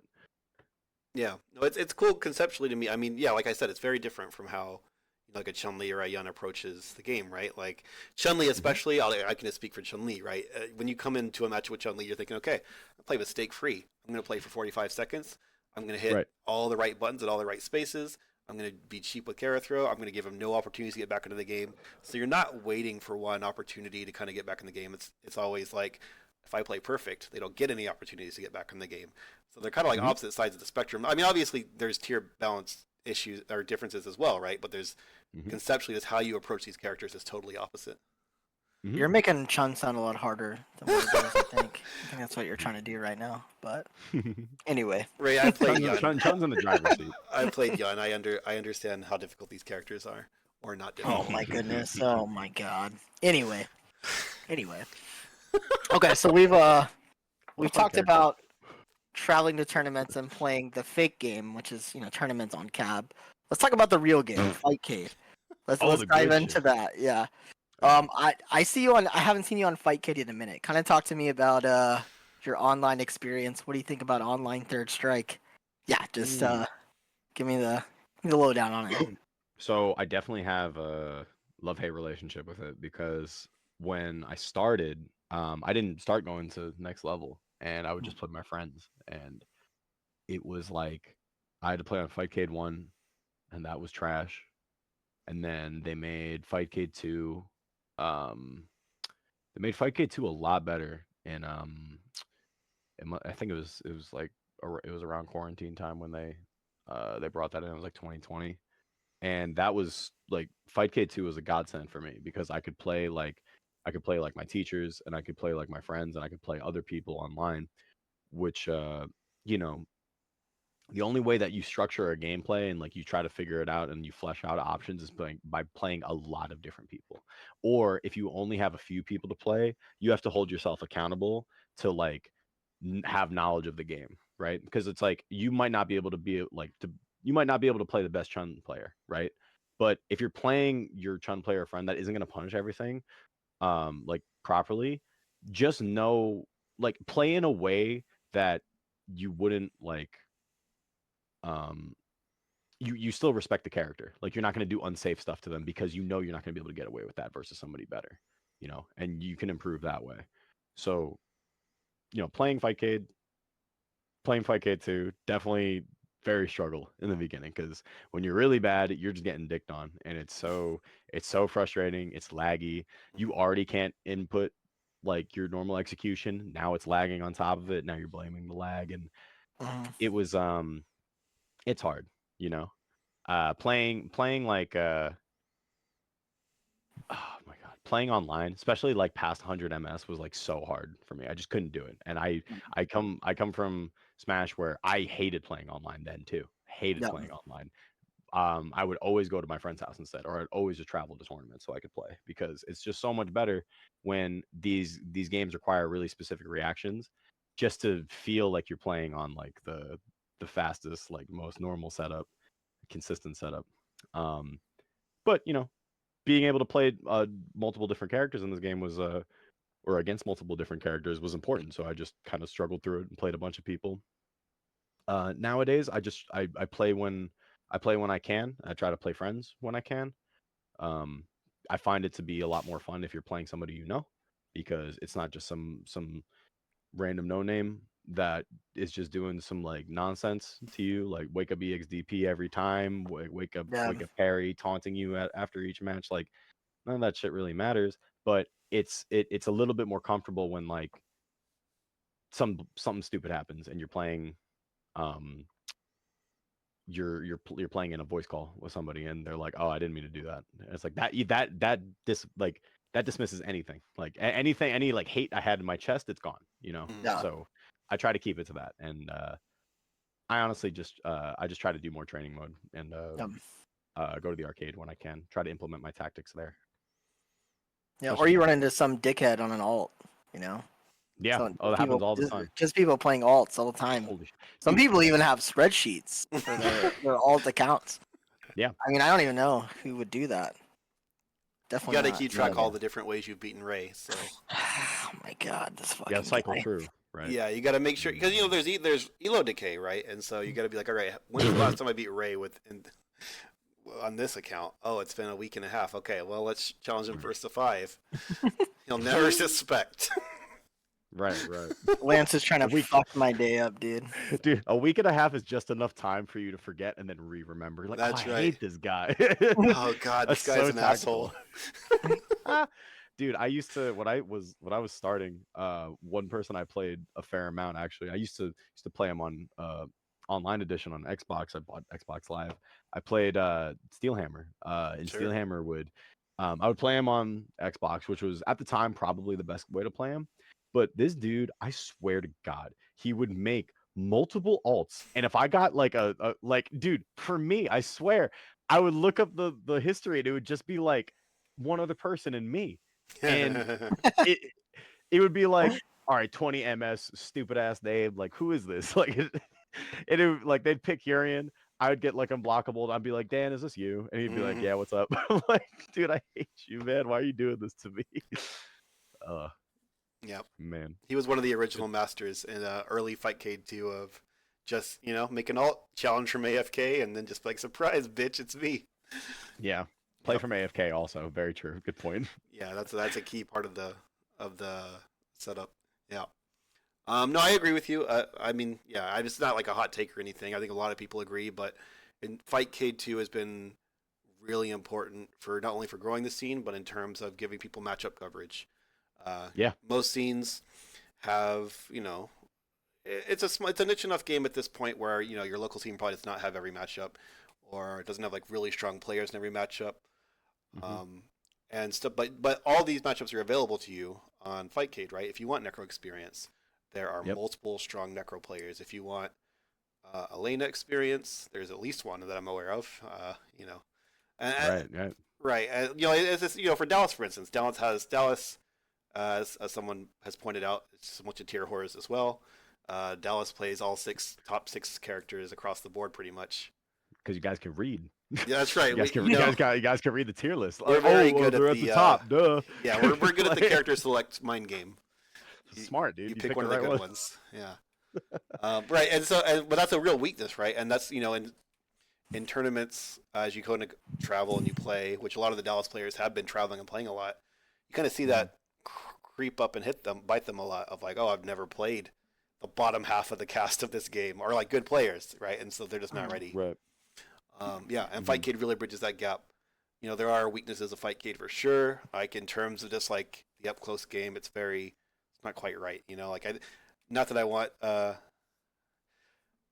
KO Fiend of all people once mentioned that he's like, oh, like when you're in the pocket, the game's just not right. Like there's no late tech. The game as it functions really close up is not the same game.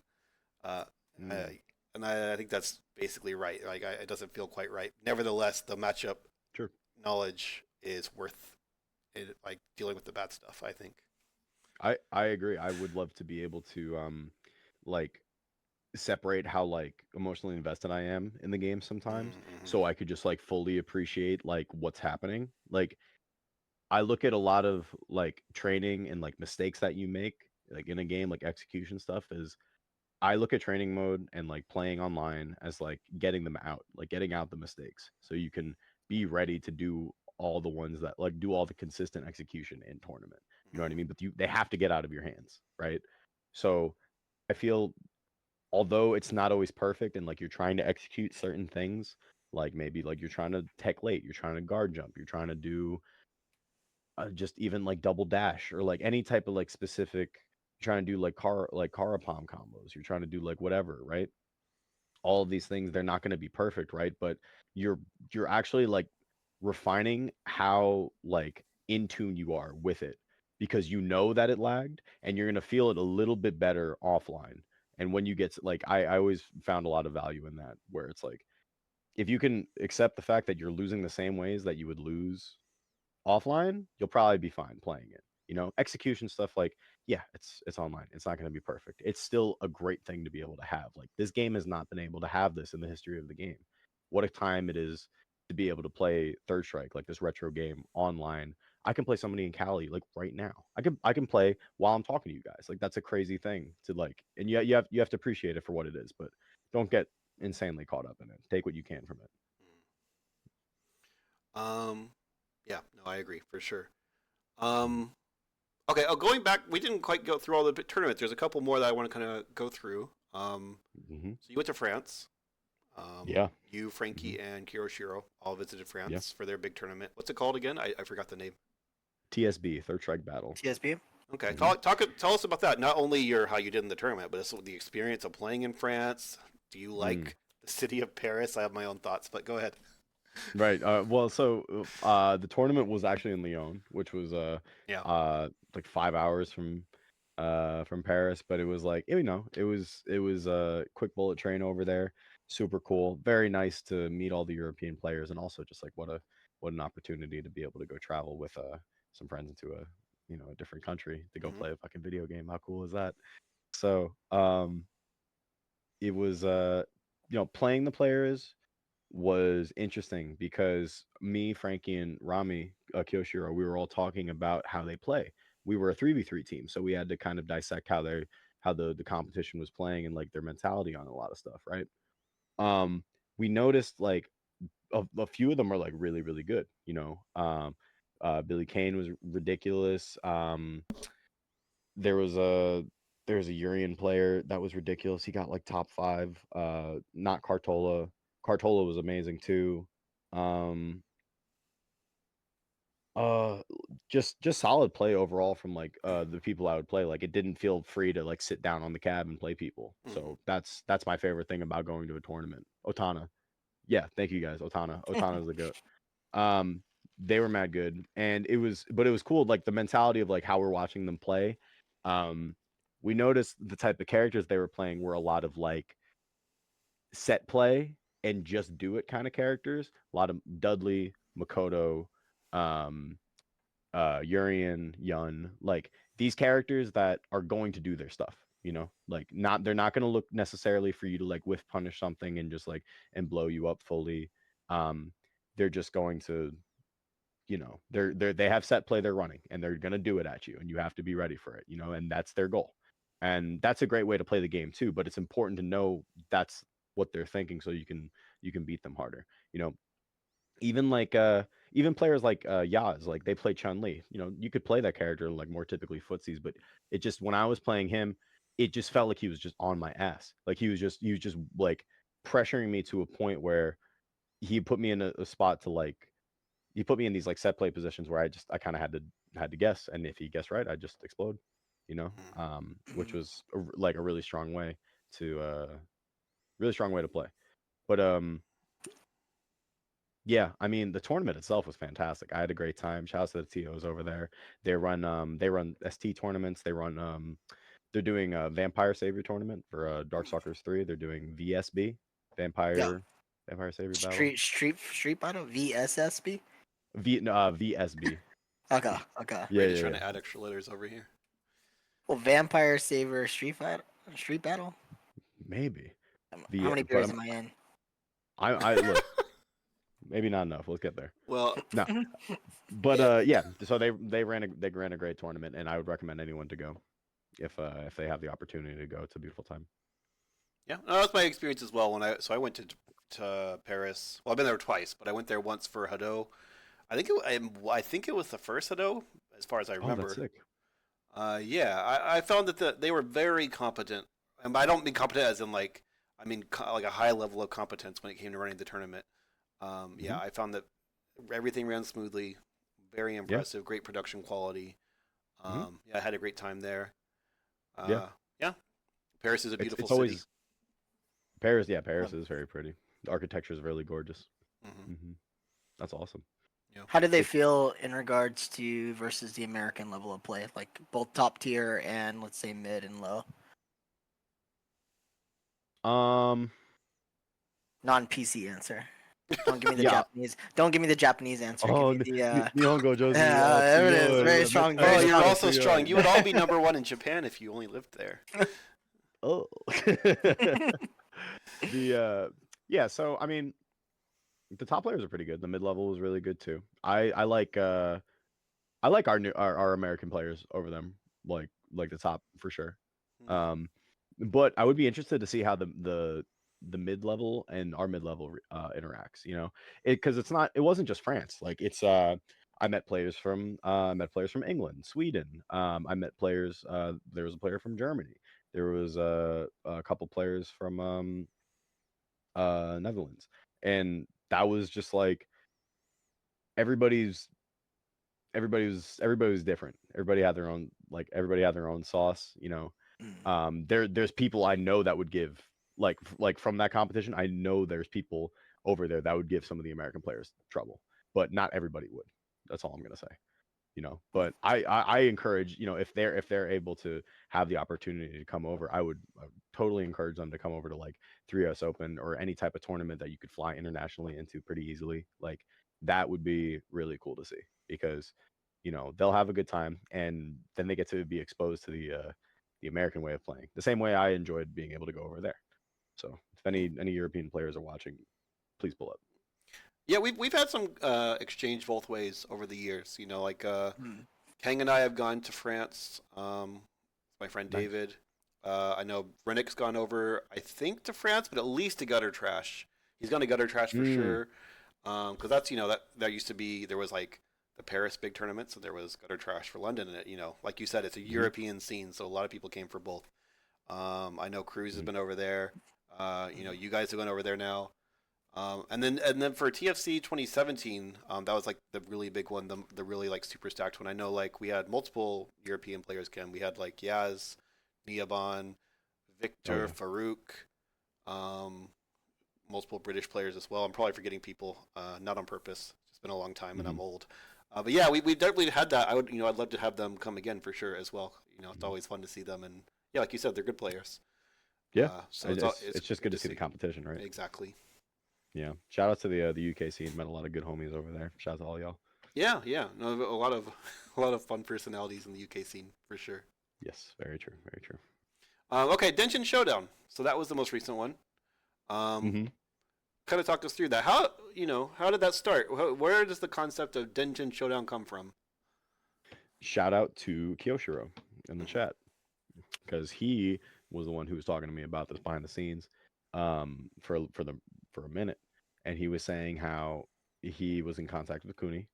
This was after we had went to France. Rami also helped me, um, with like being able to get to the hotel and like set me up with like everything I really needed, so I didn't have to worry about much. Shouts to him, he's a good man, and shouts to him for organizing like the whole dungeon showdown thing. But he reached out to Cooney, found out when he could come by, and then he contacted Juan and was able to get them both out. Rami is also a dungeon player. He plays Ken and Dungeon, and it was super. Like he was like, okay, wow, it's gonna be like all these dungeon players in the same place. Like we should, it's a dungeon showdown. Like I don't know when exactly he came up with the name, but I thought the stuff was sick. Getting the poster art commissioned by Lionplex. Fantastic artist. So super cool uh to have it like look so official. It's just a really really cool event. Yeah, there you go. You got some of Lionplex's work. I actually have one as well. Let me see if I can find it. Shout out to Lionplex, dude. Shout out to Lionplex. It's my boy. This one's super Hell sick. yeah, hell yeah. Uh-huh. That was a while ago. Um, but yeah, when I heard that Cooney was gonna be able to come to New York and I was gonna be able to meet him, I thought that was fucking insane. It was crazy to think about somebody I'd been watching so many years would actually be coming to the States before I made it out there to try to meet them. How did it feel knowing you were gonna go into a first to 10 with them? Like it's one thing to run into them in bracket, right? But it's another thing to Hmm. be like, all right, you're the main event. You're playing Cooney in a first to 10. Hmm. What was your like mindset going into that and feelings? So Yeah, definitely a lot of pressure. More than I expected. I felt it's an honor to be like to have that opportunity, right? But it's also like, hmm, it's like you have to live up to that, right? So it's like if I have that pressure put on, like it's on me to really do my best and to see like, okay, like where do I stand versus him? This is somebody I've been watching so long that I really felt comfortable. Like, okay, I know what he's probably going to try to do. Been watching him play. I've stolen a lot of his stuff, right? And then I get into the matches with him, and the first 10 matches, oh my god, like it was I the set count was 10-3. He beat me. I genuinely thought I would get more, but he held momentum, and he was unrelenting. He's a ridiculous player. It was a lot more. It was just really cool to play him in person. It was just really cool, because you watch all the footage, everything he does makes sense, right? And then you play him, and you're just like, man, I feel so confused. Like what? Like why is what is happening? Like he's just like confusing me the entire time he's playing, right? But I tried to put on as good of a show as I could. Only got 3 off him. It's okay. Like I would love to play him in another first to 10 in the future, but it was a great opportunity. So I wasn't tight about that. And he gave me respect, which was appreciated. Especially by somebody that you watch as long as him. Okay. What About about the next day in yeah? tournament. Let's talk about the tournament. How'd that Let's go? talk about the Right. tournament. Tournament was different. Tournament was really funny. I showed up pretty late, or as Bunch said, I showed up right on time. So Mhm. that was super sick. I didn't play many warm up matches. I just kind of went into my games, and uh, same mentality. Take them one by one. I didn't look too far ahead in the bracket. I knew, okay, I thought Frankie was gonna come to the tournament. He didn't, so I could cross him off my list of like people I got to worry about. But I was worried about Cooney. I was worried about Juan, Envy, Ahmed. Um, yeah, like you gotta Diver. I was also worried about, but it's like you gotta like you just take you just take whatever they give you. So I was just like, okay, up to play whoever now. Like I'll just do my best, right? But I was feeling particularly fast that day, so I felt pretty comfortable going into my matches with Juan.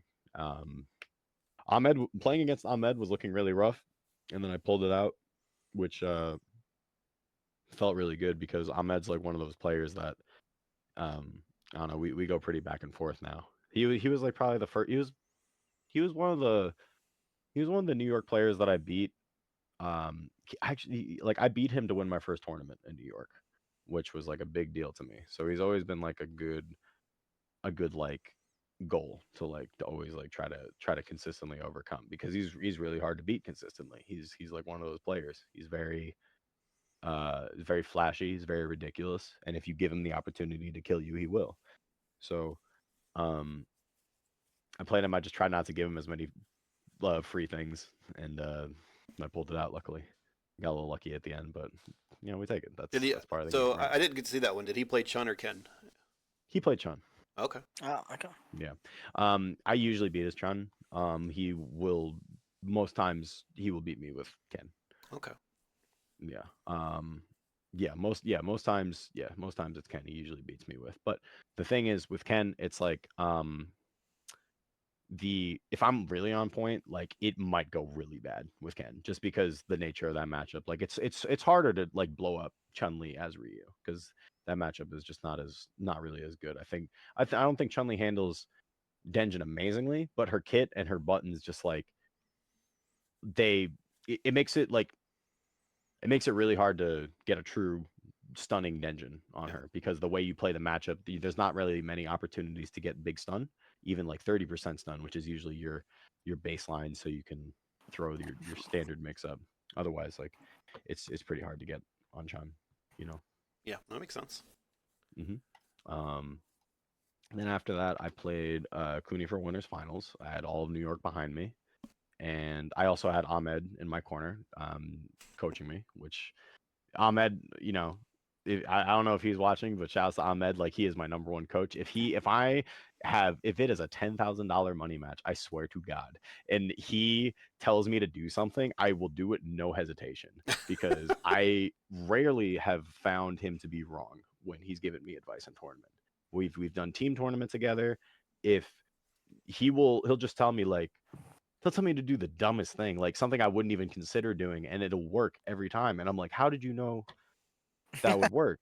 And he'll be like, well, when you play somebody so long, like, you kind of like figure out like the answers, or like like when you watch somebody like close enough, you figure out the answers. He's very analytical like that. Um, but yeah, no, I think I held momentum really well versus Cooney, and that matchup can be a blowout either which way. Like that's the character. I found really good punish opportunities on him. Got and ended up 3-0ing him in winners finals, which that was pretty surreal. That was really cool to see and to have all New York behind me while I did that. That was awesome. Yeah, it's not just to put someone like Cooney the Mad Dog champion, not just to beat him, but to 3-0 him, right? That's very crazy. Yeah. No, Yeah. that's really cool.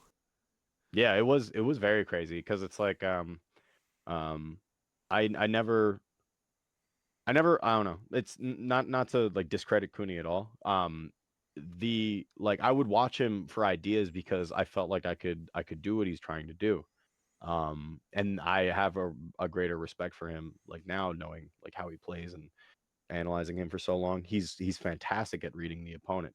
He's fantastic at reading like what the opponent's like first mix up is and then their second mix up. He's very good at like breaking somebody's offense down like that very well with very powerful options because Ryu's wake up parry is ridiculous, right? Mhm.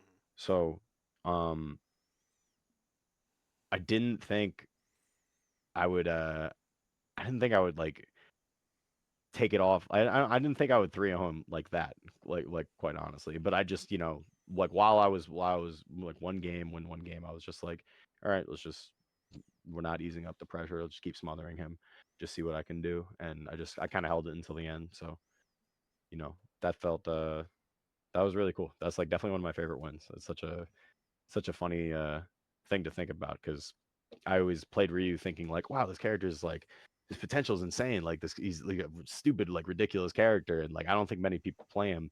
And I would watch Cooney play him. I'm like, yeah, this is like what you should do if like you're gonna play him to this level, right? And stealing all his tech and like applying my own set of skills and like everything I'm doing too. Like it was just cool to see like that work really that pay off. Like after the many years I've been playing. Not even so many, but just many years of grinding. Mhm. Sure. Do you feel like Mm. you made some kind of adaptation? So you played him first to 10 the Mm-hmm. day before.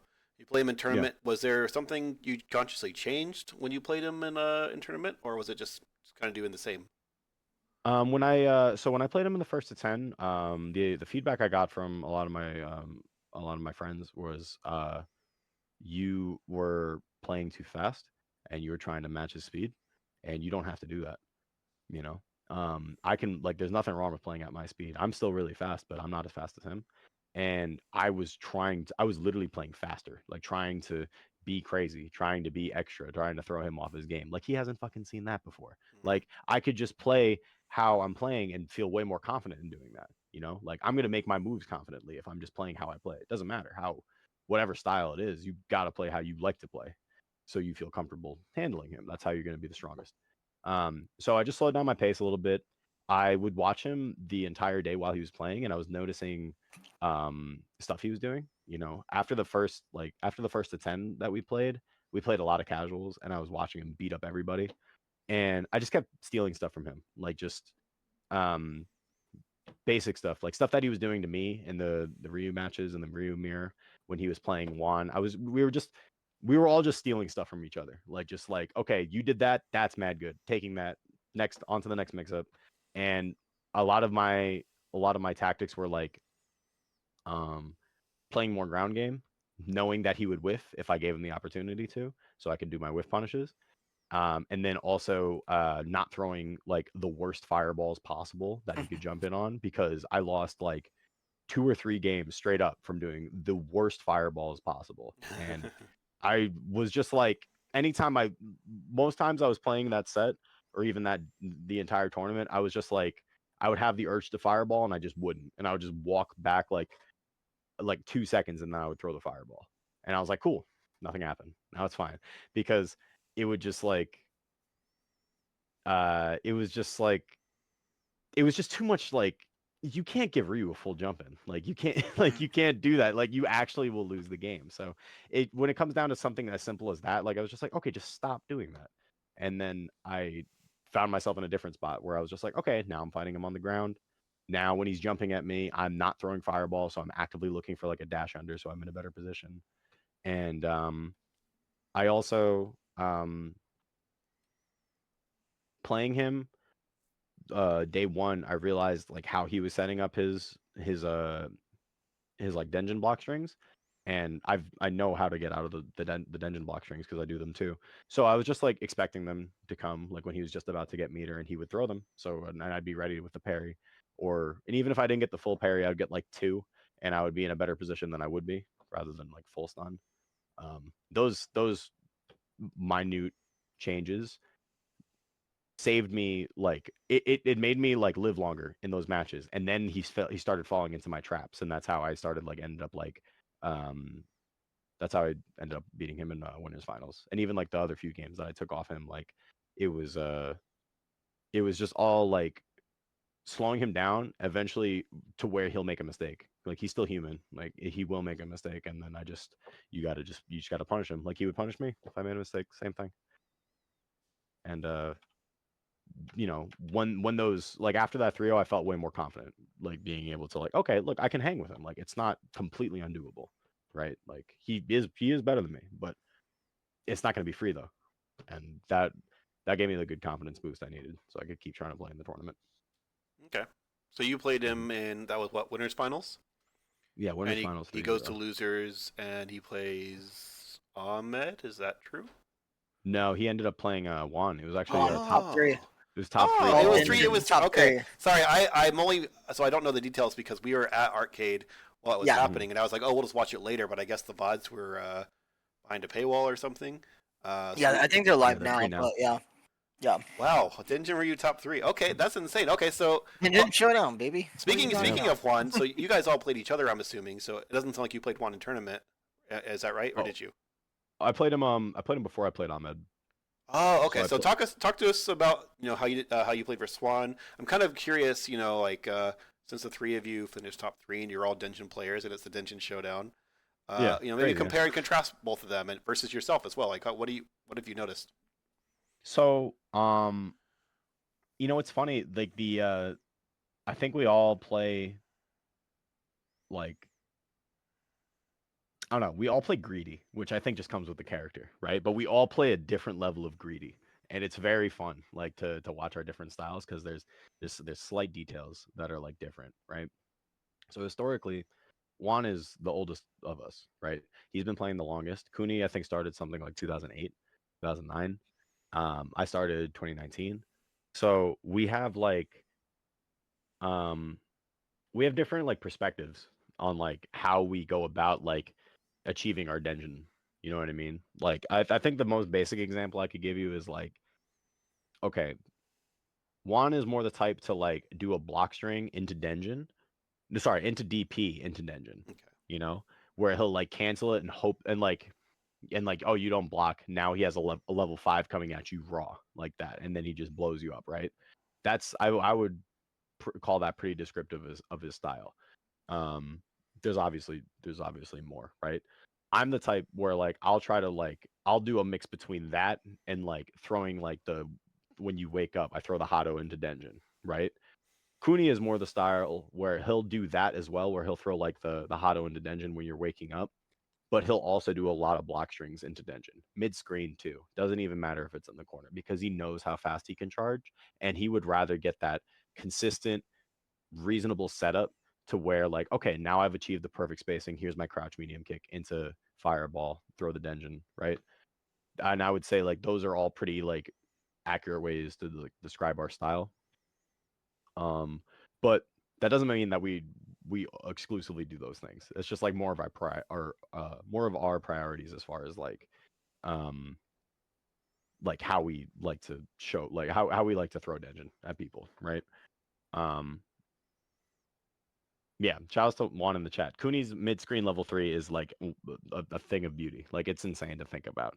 So um what happens is like normally when somebody's like mid screen and you do like crouch medium kick like from the max range into fireball, um if you are even slightly late at charging the level 3 dungeon, they fly back mid screen. They fly back from the Hado pushing them back, so you don't actually get the combo from the level 3, right? If you're just slightly late, the dungeon doesn't like combo fully. Cooney's like one of the only people that can consistently do that, where he mashes so quickly that even mid screen it'll all connect, right? So um as far as like I feel like our dynamic is like it's more shown like when we're playing different people too, because I find Juan to be like extremely like he knows a lot of like his spacing situations very well. Like when he's playing a far range, when he's playing like a far fireball, like keep them like zoning game. Like when he's playing that type of game, he's actually really strong at that. Like all the matchups, I'm always impressed that he's like really good at, like Chun and Yun. Like he plays that style very well. Um, whereas like I feel like I struggle in those matchups because I'm just like kind of waiting for like that big opportunity. So like they make a mess up and then I just destroy them off of like a high parry or something. Um, and then if I'm playing like a lower tier character or somebody worse, I just abuse the broken stuff that you're supposed to on those characters rather than try to like work so hard and like figure out like what they're trying to do. I'm just gonna do the cheap stuff, like then I don't have to think about it. Um, yeah, and Kuni style is like he's just it's like I don't know. It feels like a combination of both, like as far as like as that like is like his neutral game where he's like he knows a lot of he has a lot of situational awareness to where he'll know he'll be safe if he's like at this right spacing and he throws this move and he's not going to be able to be like full punished or anything like that. Um but yeah, you know, I'm trying to think of like other ways that like we're more defined as players, but I don't know. It's kind of hard to say. No, I mean that's very thorough already. And you said that you guys kind of were maybe I don't know, like taking ideas from each other throughout the weekend. It sounds like. hmm It felt like that because anytime like we like anytime like say I'm playing one hits me with some good shit. I'm just like, wow, that's ridiculous, right? And like Kuni would be watching it, and then like the next match is like if 5 matches later he does the same thing to somebody, right? And then I'm like, wow, that really is good. And then like I start doing it to other people, and then vice versa. It's just like Kuni could hit us with something, and we're like, wow, that's cheap as hell. I'm talking to one. I'm like, man, that's some Japanese shit. That's ridiculous, right? And then like I'll do something sick too, and then like I start seeing them do it. I'm like, wow, like this is this is what a tournament is for. A 3-day, like we're all playing together day in, day out. Like there's going to be development, because we're all taking ideas and like trying out new stuff. So it was like I don't know. It was very cool. Those are both homies. Shout outs to Cooney. Shout outs to Juan. One's a super homie. Yeah, it sounds like. I mean, it sounds like you guys got a lot of value out of this, right? I mean, obviously, Oh yeah. you all getting top 3, but not just that, but this Dungeon Showdown. You guys got to compare notes. You guys got to talk. Mhm. Yeah, I mean, I really like that. Like, when there's another strong, Chun Li, I can steal some of their ideas. Most of our ideas involve hitting the crouch medium kick button. Nevertheless, there are little things that we can compare Right. notes on. But when do you hit it? Well, when Like- do you hit it? Dude, What's his that's name? fire. Kodama. Yeah, no. Kodama was visiting Dallas a couple nights ago, and I was like, oh, I yeah. said something about like, oh, it's just my strategy, and Kodama says, oh, good strategy for Chun Li and Dudley is hitting your really good buttons at the right time, and I was like, He's right. That's He's right. very right. Sometimes the key to third strike, hit the button, the good one, do the good at one the right time. at the right At the time. right Yeah. time. If you Do the messed good up, it's because button. you did it at the wrong time. That's strategy. Right. Why'd you lose? I did it at the wrong time. It was a good button. Wrong time. Stupid. No, it's super funny. Shouts to Kodama. He's an actual world warrior. That one. Yeah. Yeah, so last week he was in LA at Boiler, I believe. So playing Hayao, Uh-huh. Pyro, Juan, all those guys. And then what was it? Friday, Saturday he was at Dungeon, Brooklyn Arcade, playing Damn. you guys. And then Yeah, on right. Sunday he's at my house playing. Fuck. So I was like, That's dude, crazy. you're a monster. And then yesterday he was in Austin at playing at UFO. What is...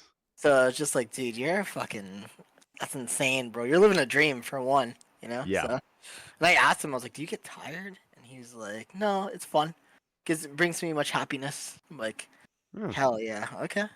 Yeah. But, yeah, true world warrior, man. Shout out to Kodama, love that guy. Apparently now he's back in LA. That's Is he Wow. back in LA now? That's what Juan was Oh saying my in the chat. god, Kodama is wild, bro, wild. So, and then like he's like, oh, I'm booking business in Allen, Texas. I mean, Bulls, you've been to my house, like.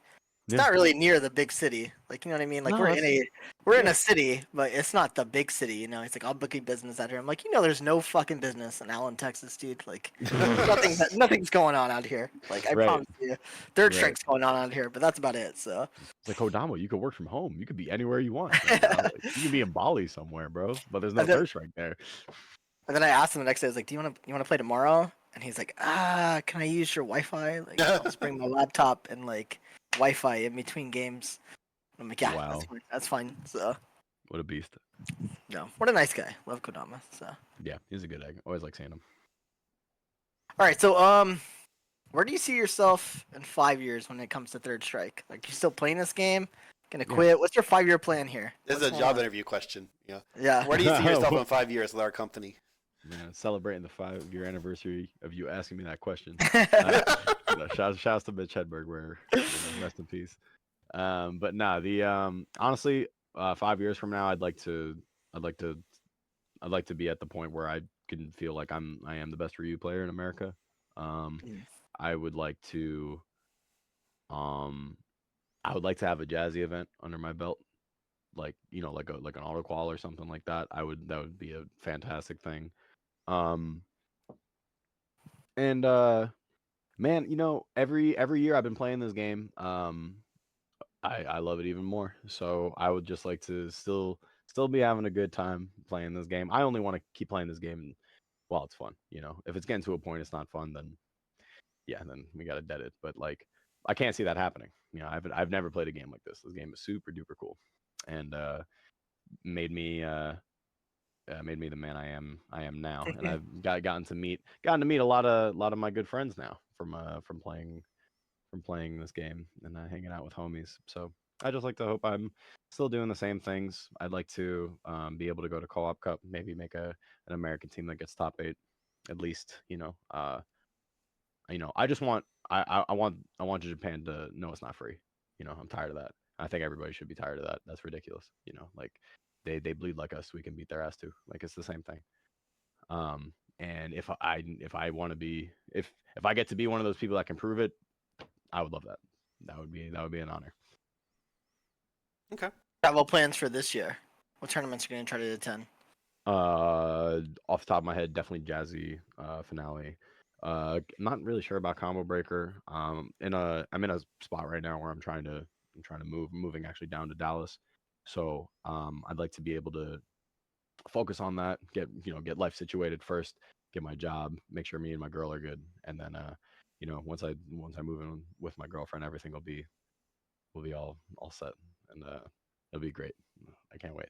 Oh, do you have And a then I'll- girlfriend that I'll lives in fucking- Dallas? I didn't know that. That's Yeah. I do have a girlfriend. Yeah. Yeah. that lives in And Dallas. you're lucky. Your girlfriend actually plays Third Strike. Oh, is that Yes, right? She does. Yeah, that is right.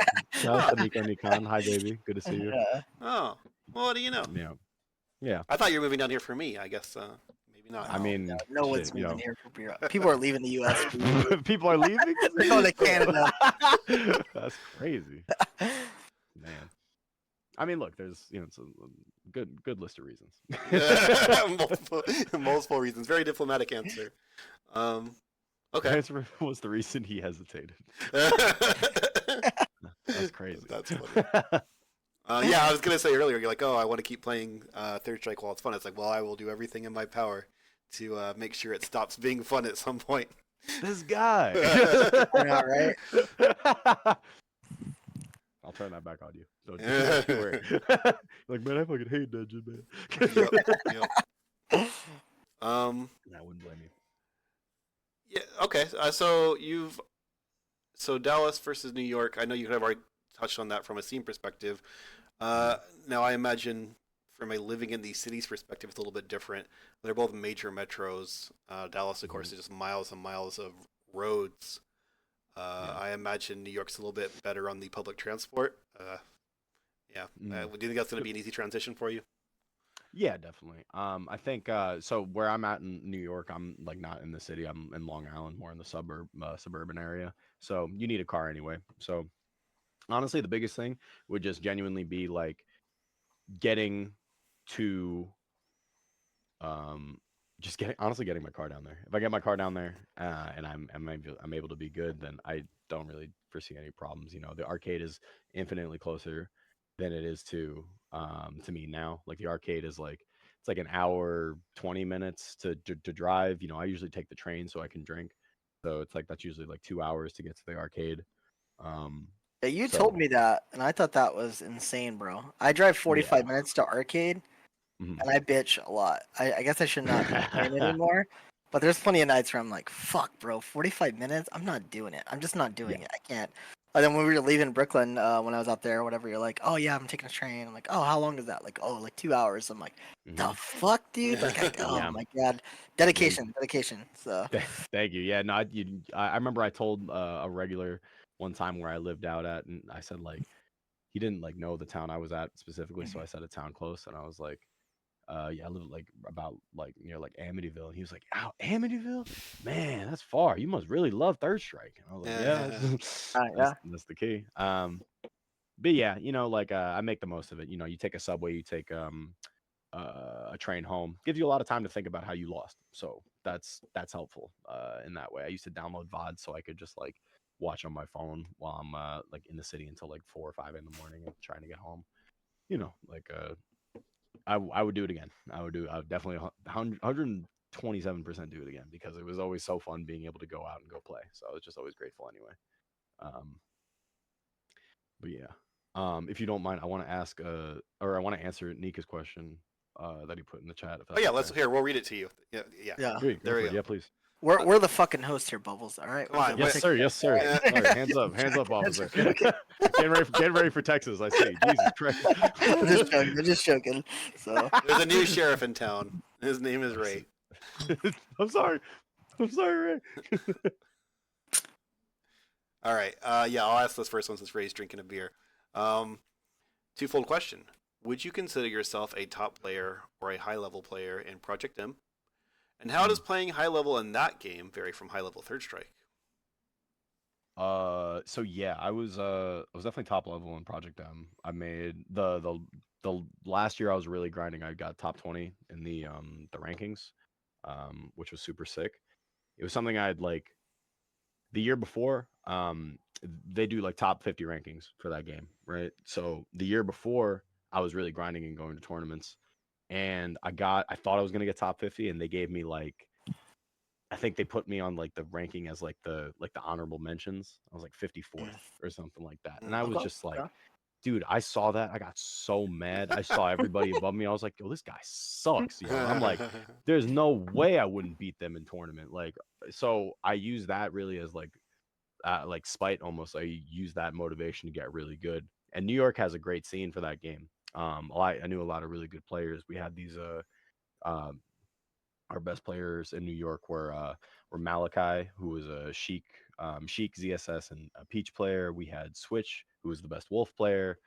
He's from Jersey, who's mad good.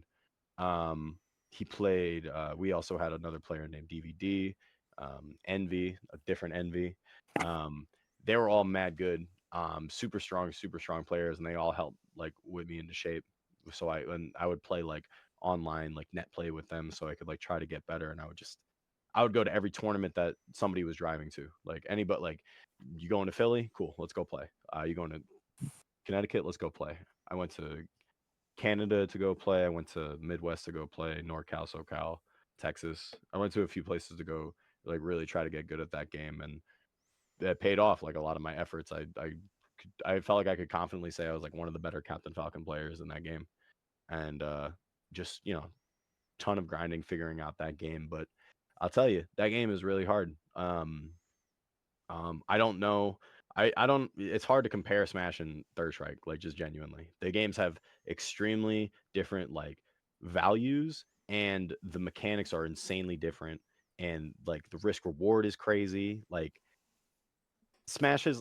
I'll just put it into like I'll break it down basically. Like Smash is a game you can actually kill yourself in. You can genuinely trying to get back from the ledge with invincibility because every time you grab the ledge you get invincibility. Trying to get back onto stage, you can kill yourself and lose one of your stocks. One of your 4 stocks in a game. Like you cannot mess up that bad in Third Strike. Like really, you really cannot. So I there's try, bro. I try. You try so hard. I see you. You blow all you blow all your meter on coke and whores, and it still is different. You know, like, but you play. I played Project M, and like the way like that game works is a lot of the players are they in their neutral they throw out like really safe buttons that are just like hard to punish, hard to whiff punish. Like the way you have to whiff punish buttons in that game is unconventional. Um, it's I would compare it more to like a Marvel type game or like a Darkstalkers type game because those games are so fast that you can't aim for where the person is. You have to aim for where they're going to be. And a lot of your neutral is based around covering space with your moves. And if they run into this space, stupid. Now you died. Now I hit you with a full combo and you explode. And um that game was like so dangerous to play sometimes because I play Captain Falcon and he just like you can get like he lives a long time, but you can get comboed like crazy. So like I make one mistake, dude, I'm not being able to play the game for like 10 seconds, just like watching my character die. I'm watching Douglas J. Falcon just fall off the stage. I can't even do anything about it. And I it's just like I don't know. That game was hard in different ways. Like there's so many matchups in that game, like 42 matchups. Like knowing how to handle all of these different characters when you run into them at a tournament um isn't always easy. The game's so fast. Combo game is like extremely fast. You have to be on point all the time. Movement, just moving is like really hard. You know, playing when I started playing melee, I got the realest advice from this dude at my local. His name was JKJ, and he said I'm like 6 months in. Dude literally said to me, he was like, "Dude, you're not gonna be able to move for like 2 to 3 years. Enjoy it while you can." You know, and that was so important to hear because that game is so hard to move in. Melee is really hard to move in. Project M's like easier to move in, but still really difficult to execute everything and be the fastest that you can be. Like Smash is one of those games where it's like the task level of that game looks insane because you can go like you're really limited by your hands as far as how fast you can go. Players can be insane with like the execution in that game. Like the tech skill they call it is so important in that game. Um, yeah, execution is definitely way more valued with like uh in that match in that game because making a decision is all backed up by your execution, right? If you make a decision to like read somebody doing something, you have to get the full damage that you possibly can, right? If you aren't up to stuff on your execution, you're not going to get that damage, you know? If you're playing Fox and you need to do a full like you have to do a full crazy sequence, even just to do like simple pressure to get a grab, like the sequence of inputs you have to do consistently is really hard. And then you have to read an opponent on top of it, and then you have to like while you're comboing them, they can like change like the way that they get sent flying with using directional influence to like change their trajectory where they move. Like there's so many factors in that game. It's a lot. It's difficult to like handle all the time, and the game's so fast, so you have to make all these decisions like super quickly. Um, One thing I will say about Smash though, and I think anybody that was played like Smash to a high enough level would agree with this, but I think that people are way smarter in Third Strike than that game, but melee is just harder. Like it's just harder on the hands. I don't think it's like it's hard to say like because it is hard to play a really good player in that game, but it's like the APM in that game is crazy. They looked at like the APM of like a Captain Falcon player like 8 years ago, and it was like his APM was like 700. Like that's fucking crazy. Like that's StarCraft numbers. Like that's ridiculous shit. You know, to do that consistently and to play an entire day like that, to play a 3 out of 5 set like that, like the whole day, like it's hard. Like you know, I when I go back to melee now, my hands hurt after an hour. When I used to play melee and Project M. I used to play them like 4 hours a day. Like I'd come home from school and I would just play, right? And that's like that was the only way that my hands wouldn't hurt if I was playing like that all the time. I've rarely had my hands hurt that much from playing Third Strike to that level, you know. Um, so it's just really hard to it's just it's the games are too different. The games are really different, and I encourage melee players to really try Third Strike. And if you're a Third Strike player that wants to play melee, I would really try it, and so you can get better at it and really really appreciate how like ridiculous it is at the competitive level. Like, Smash is so cheesy, Smash is so crazy and ridiculous. Like, both games have their insane amount of jank, but like it's you know it's still really fun. Both games are fantastic. They both made me who I am. So That's something kind of touching on that. Something I've always really liked about Third Strike, because I think the skill floor is very approachable. You know, obviously you're not going to beat like very very top players in your first year of the game or whatever. But it's got a very organic growth, and you can really just kind of pick it up and play Right. it. And you might not be doing everything the very strongest players, right? You're not going to be guard jumping the first time you touch the game, but you are able to play basic Street Fighter within Third Strike. It's got a very smooth curve, Whereas, you kind of touched on this a second ago. Is like in Smash player games, you are not, or Melee at least, and maybe Project M, you just won't be able to move for the first however many months. yeah. Yeah, I tried playing Melee recently. I bought a GameCube controller. It went terrible. Sick. Everyone on what do we call it, Slippy? Everyone's a jerk. But Oh yeah. yeah. So toxic. It's amazing. It's crazy. Yeah, like they would realize that I can't move like them, and they would just run around the screen. This one guy was like a Ganondorf player, and he ran around the screen, Sliding. taunting Yeah. and sliding, taunting and sliding.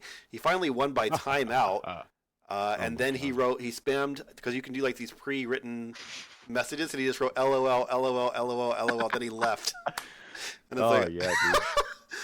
yeah, and I was Yo. like, how long is it going to be before I can beat that guy? And so he's like, yeah, it's going to be a minute. And it's like, okay, I don't want to play this shit anymore. Fair enough. It's Slippy is like a different level of toxic. The other thing you have to consider is like, I'm old for Smashers now. Like, some of these Smashers are like, I was 14 going to Smash tournaments, right? Like, that's like that, like, I was young then, but like most of these kids are college kids. Like, to me, when I started playing Smash, it was around the time of the documentary. So a lot of it had like been integrated into colleges. Like, everybody in colleges were playing this game. They had collegiate like level tournaments at these at events. Like, Genesis 3 had like a college like bracket. They did like a 5v5, like, okay, best players from this college, best players. It was like the top three were like, it was Stony Brook in New York, which was, I played with the Stony Brook guys. They got third. Second was like Georgia Tech, and first was UC Irvine, I think, or something like that. Because when you're in SoCal, the top 20 players, like, sometimes 15 of those players are in the top 100 because they're just ridiculous. But it's generally a younger crowd. So with younger crowd comes more toxicity, and like, you can play Slippy online. You can be a jerk. You can be a real jerk, and that comes with online, just in general. Any online game that, like, I'm sure we've all played, it's like that.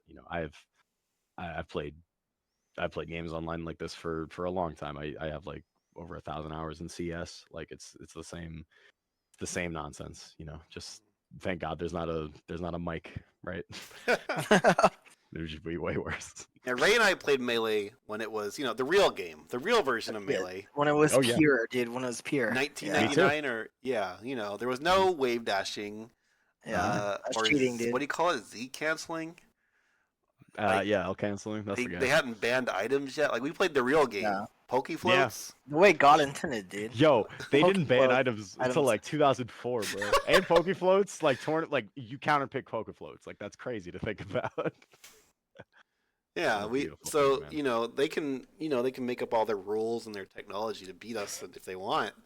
But Ray and I were there when the game mattered. The first 2 years of it, when no one knew how to do anything. At least we didn't. Dude, I remember watching that one Evo. I think it was Brawl, maybe, and like they just let it all rock at Evo. I think, like, and they had like the fucking Smash Ball. Is that it? Am I saying? Yeah. Yeah, and there was like Rob the robot dude, and he would like Oh! he would hit the Smash Ball and then fucking snipe the dude and just like Uh-huh. get the instant KO. And I was like, this game's sick, dude. Yeah. Like, dude. why do you guys want to ban this? What are you trying to take this away for? They ban everything good, right? Like, we watch Ice Climbers do that wobbling stuff on Oh, Evo. dude. And they're I like, oh, we don't gotta ban know it. shit about Smash. But Ice Climbers is legit, dude. Like that makes me get hype for the game. I'm like, fuck, I want to learn how to do that to someone. Just wobble Oh them. my Like, god. I want them to get angry and spike a controller. Like that's what I want out of that game. So It's so crazy. You guys have no idea how much money I've lost to wobbling. It's insane. Like That's what like God it's intended. it is, yeah, dude. yo, soccer, yo, they made that game in 9 months. Like they did not intend that. Like, they focused most of the time on adventure mode in that game. They did not plan for this to be as ridiculous as it was. They were busy making the 51 event challenges in all-star mode and the trophy system and the camera that nobody even uses in that. Oh my god. Mm, That's definitely Melee is my love 'em. favorite game of all time. I played that game as a kid. I would play it in my room playing like home run contest, break the targets. The first way I found out about like competitive Melee was probably like I was like 7 years old. I watched some like YouTube videos of uh what is it? This NorCal Link player. If anybody in the chat knows like old Melee like DBR, like the NorCal players that like they made combo videos back in the day, 2006, 2007. That was like cool eye opener. I watched like this Link combo video, and that was like my main at the time. I was a little kid, and I had yeah, shout out to Rennick. He knows what the fuck I'm talking about. He played what is it? Yeah, this dude Germ. He played Link, and he was ridiculous. And I would just like watch what he was doing, and I would just try to like replicate it. I didn't even know much, but I was just like, wow, he's moving fast. I want to do that, right? I want to like I have an older brother, like 8 years older than me. So I was like, I just want to beat him, you know? Mm. And I was getting to like it was getting to the point where I would like practice in my like at home, and then I would ask him to play after he got home from school. I'd be like, yo, do you want to play? Like 1v1, whatever. And he'd beat my ass until like one day I was able to like start really fucking him up. And I'm like, I'm a kid. And I would beat his ass so bad I would do like a full combo and taunt him, and he'd be like, dude, I'm not gonna fucking play with you if you're just gonna taunt me. Like you're my little brother. Like, what are you doing to me, dude? And like from then I just always like really enjoyed Smash. Brawl came out when I was 8 years old, and I love that game too. But I always came back to Melee because Melee was my heart. Um, but like, yeah, it would get to the point where like, my brother would have like his high school friends over. He's a senior, right? And he would have his high school friends over in the basement to go play Brawl. If he was losing bad, he would call me downstairs, and I would just like he'd be like, all right, I'm gonna get my brother to fuck you guys up, and they're probably expecting like an older brother or something. I just Yeah. come down like fucking 9-year-old kid, and I would smoke them so bad.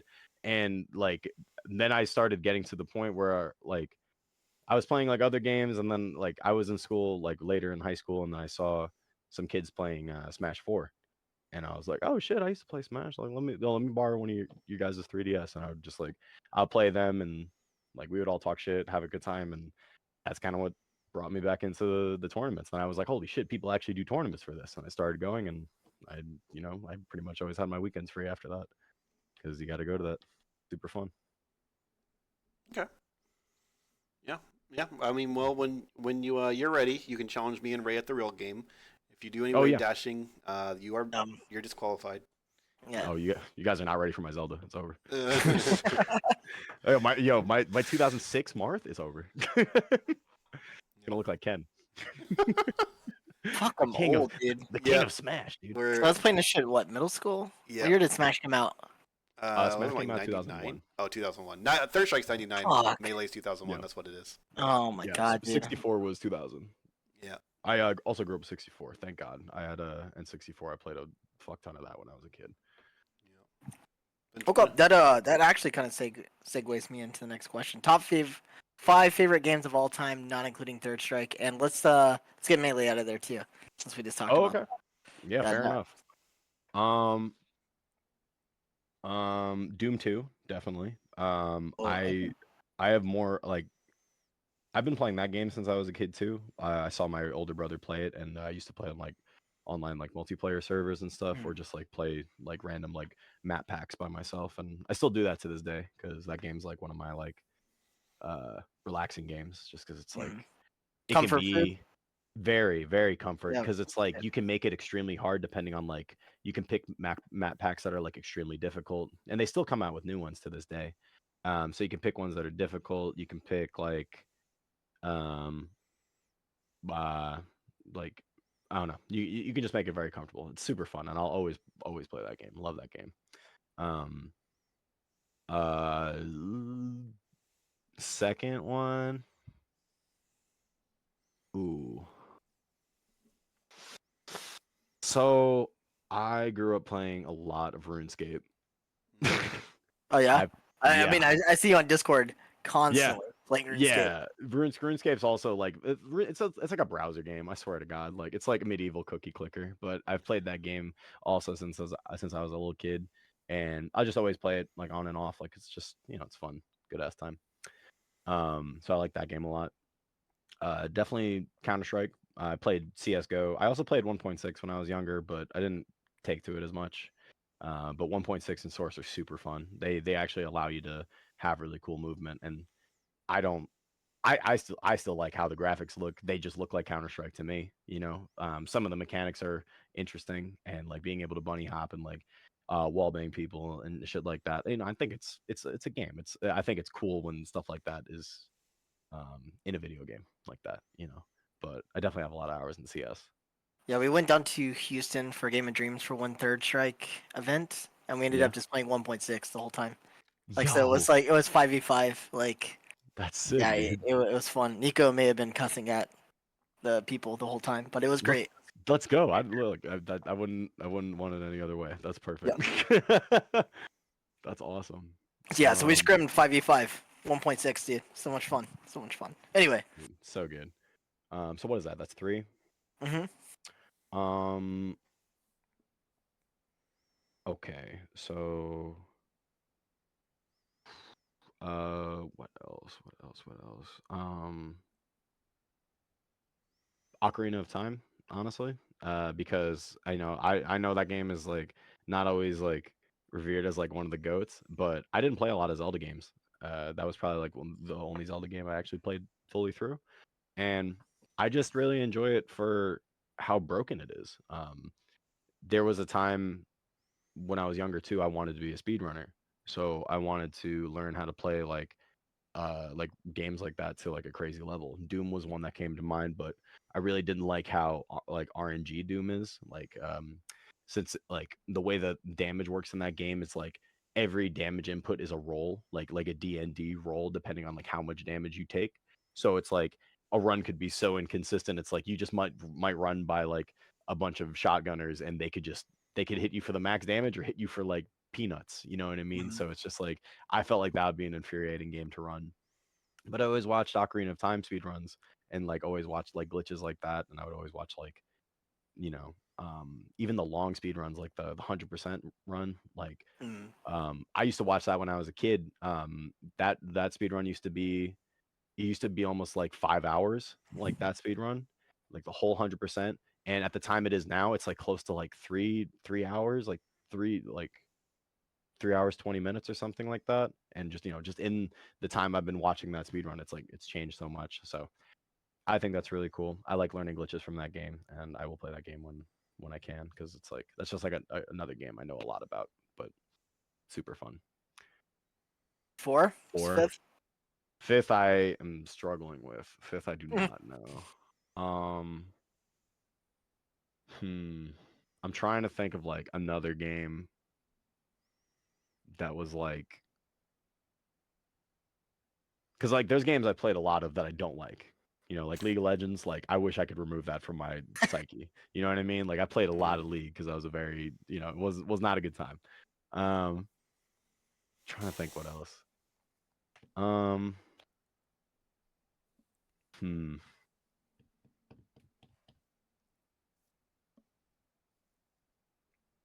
I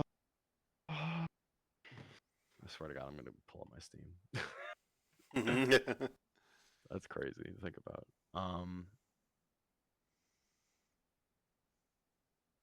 For League, dude, this is my League story. I try to get into that game. I Mhm. bought the bear, dude. The bear, he's the best Two beer. character. No, I think he's a fucking bear, right? He's a polar bear, right? I don't know the Straight up, name. straight up a bear. Yeah, Polar bear. yeah, I think that's it. Yeah, that The sounds correct. goat. All right, So I yeah. bought him. I tried to play, and they're like, "Oh, we don't need the bear." And I'm like, "Hey, shut the fuck up! You always need the bear, dude. Like, there's Right, no dude. reason to not not pick the bear. So I picked the bear. Everyone yelled at me, got pissed off at me, and told me I need to pick a different character, and that was it. That was my entire league story, dude. Ray's very Why passionate can't I? about bears. I don't know if you. I fucking love bears, dude. It's the best animal.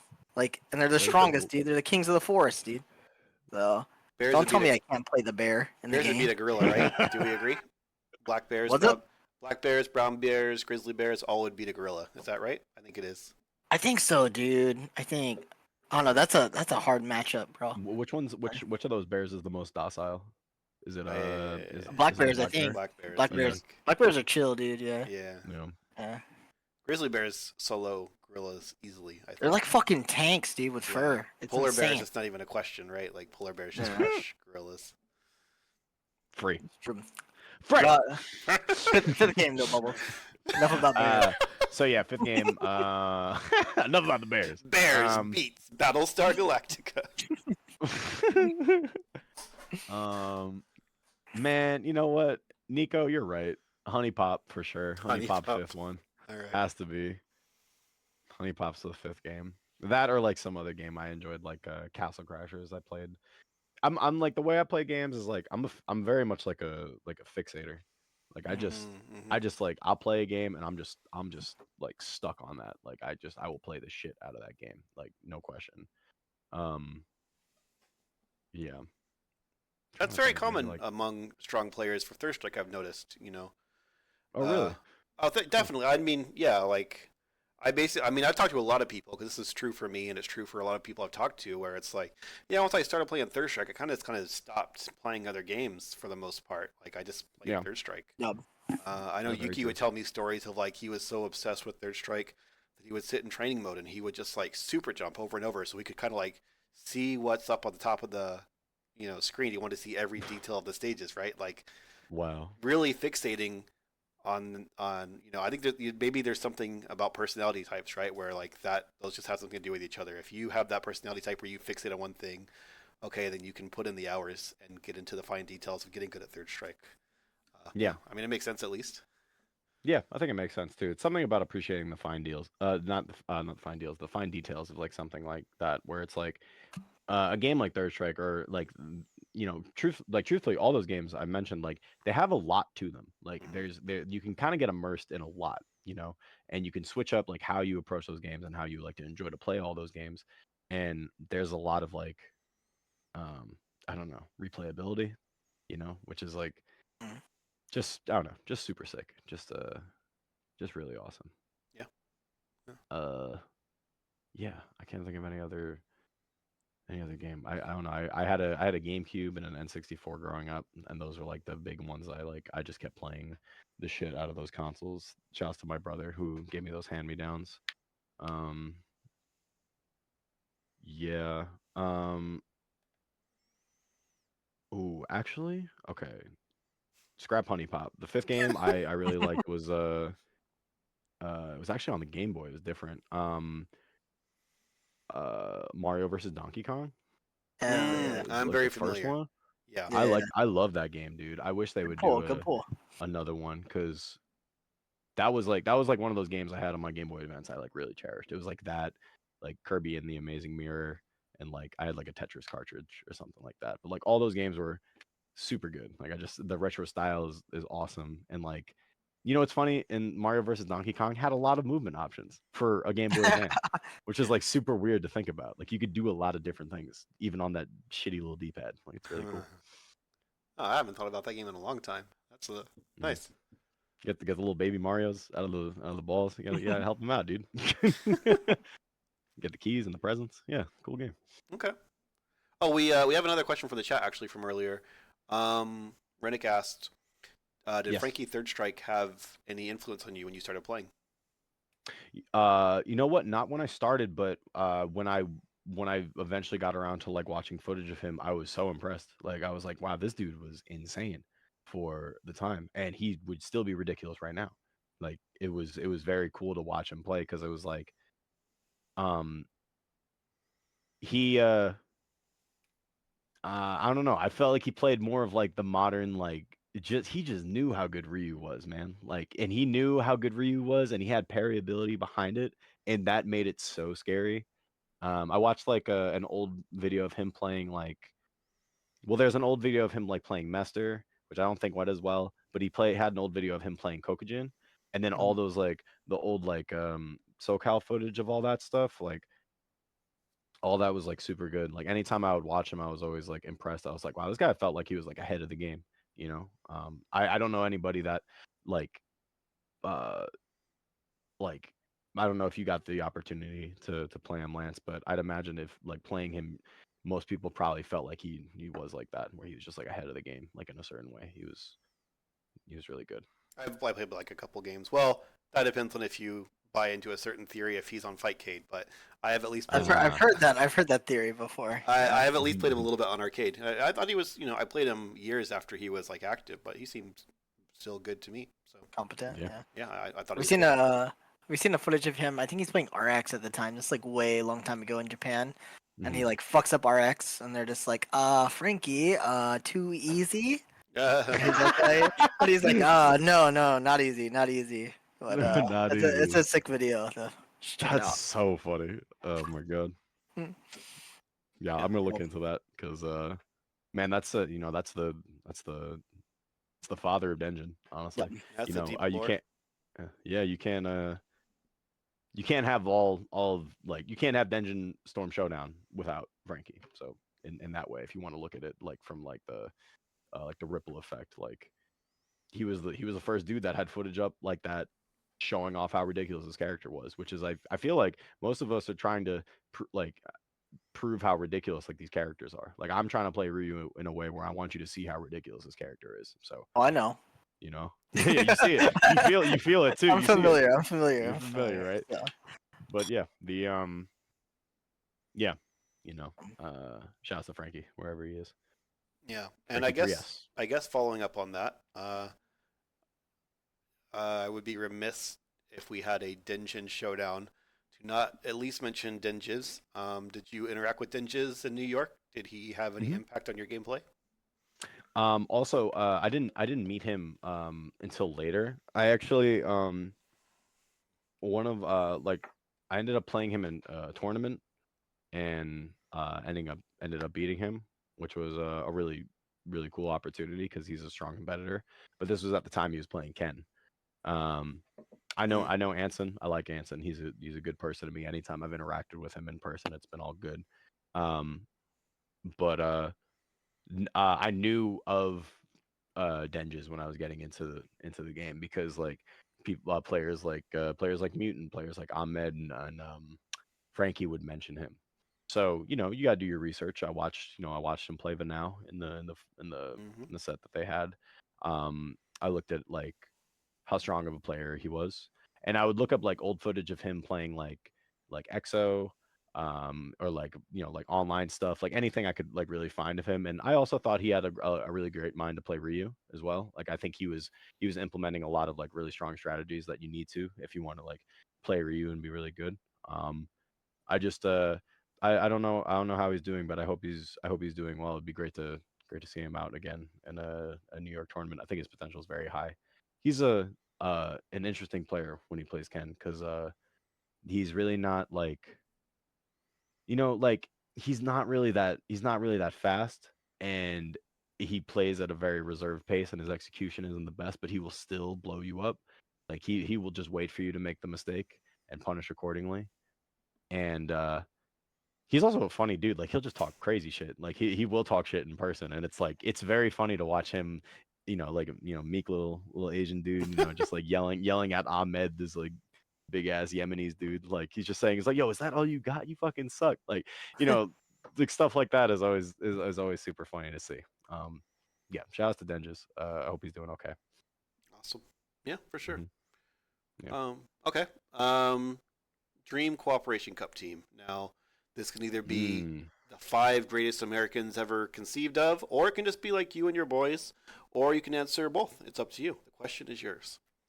Okay, this is the tournament to like win Co-op Cup, right? Okay. Okay, so it's like teams is also about teams is about friendship and teams is about who you trust.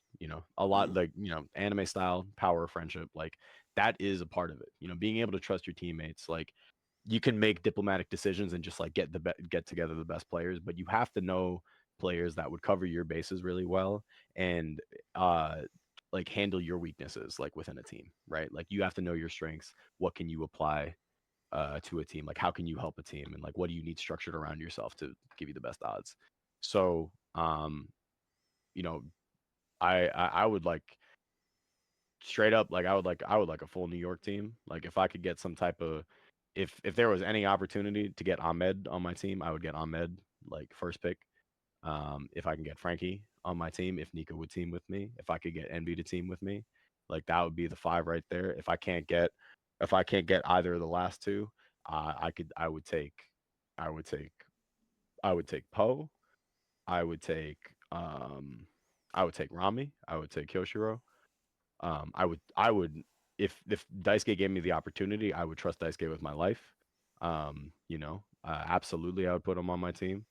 Um, but yeah, like a team like that, just if we're going to Co-op Cup and the goal is to beat Japan, like I want Americans, and to me, like, and Daisuke would agree, like Daisuke, he like would fit into that archetype, even though he was born in Kyoto, right? Um, he he has the American mentality. Like he's got the Japanese work ethic, but he's got the American mentality, and that's what I want on my team. So if I can get that, that'd be really cool too. But like any combination, any mishmash of that would just be fucking ideal, you know, um, for a co-op cup team. Like that'd be super cool. But if it's like Japanese players at my disposal, like who do I want on my team? I'm gonna go even crazier. I would get like I would take I would take Boss. I would take Haitani. I would take Show, and I'd probably take MOV if I could, because I feel like Fairly that. strong. Yeah, not too bad. Yeah, it's okay. Yeah, yeah, it's It's all all right. right. It's all right. All right. And then me, no, no, Mm. bro, I'd be the fucking coach with the clipboard, and I'd just send me more in or something like that. Just like, please take my spot, get in there and win. But yeah, that would be ideal. I feel like the first team I mentioned like could go as far as we stay confident.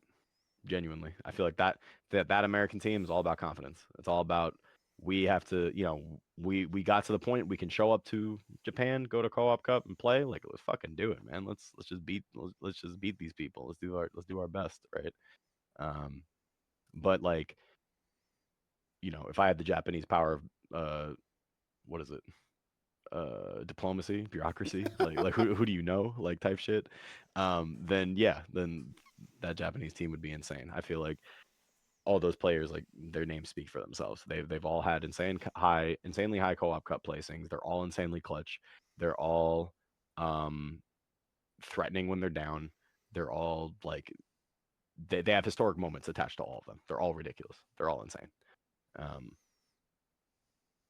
so yeah. Could I re-ask you guys the question? Is that Oh, okay? Because I'm interested in Yeah, yours. it's fine. That's fine. sure. Yeah, that's fine. Yeah. You want to go first, Lance, or you want me to? You go ahead. You can answer however you want. So to me, it's more important winning with my boys than like anything. Yeah. Of course. Like I don't like the worst thing for me is like being carried or being useless on a team. Like I never want to be like, oh, you got that far, but you didn't do anything. So I would take my boys that I came up with. So it'd be like me, Sonny, Yeah. Show, Max, probably Jason. What a yeah. squad, bro. Just like Dallas Strong, just like yeah, just my boys. Most important. If I was trying to win, you want me to try to win? Oh. If I'm trying to win, it'd be fuck. I won't even be on the team for one. I'd just take myself off. Coach I'd Ray. probably be like Yuki Spencer, of course. I'm taking Lance. Unfortunately, I hate to say it. I'm gonna take Lance. God Oh. damn it. Good Why choice. you have to put Ray on your team, Lance? Nika KO, of course. Uh-huh. Yi. Uh-huh. Fuck, man. There's so many good American players. I want to win with Americans too. Like, I don't want to win with Japanese players. Fair enough.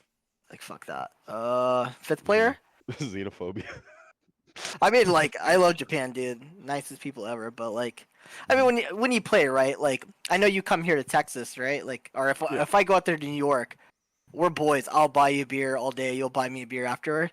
You Yeah. want to beat me though, right? Like, fucking, that's just the way it is. Like, course, you want dude. your I'll team to fuck you win. up. Like, Yeah.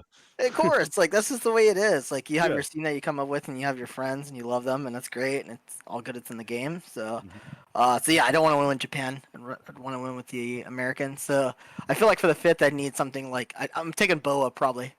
I'll take Boa. Beast, Yeah. Yeah. So that's my 5. That's my 5. So That's a strong 5. Nice.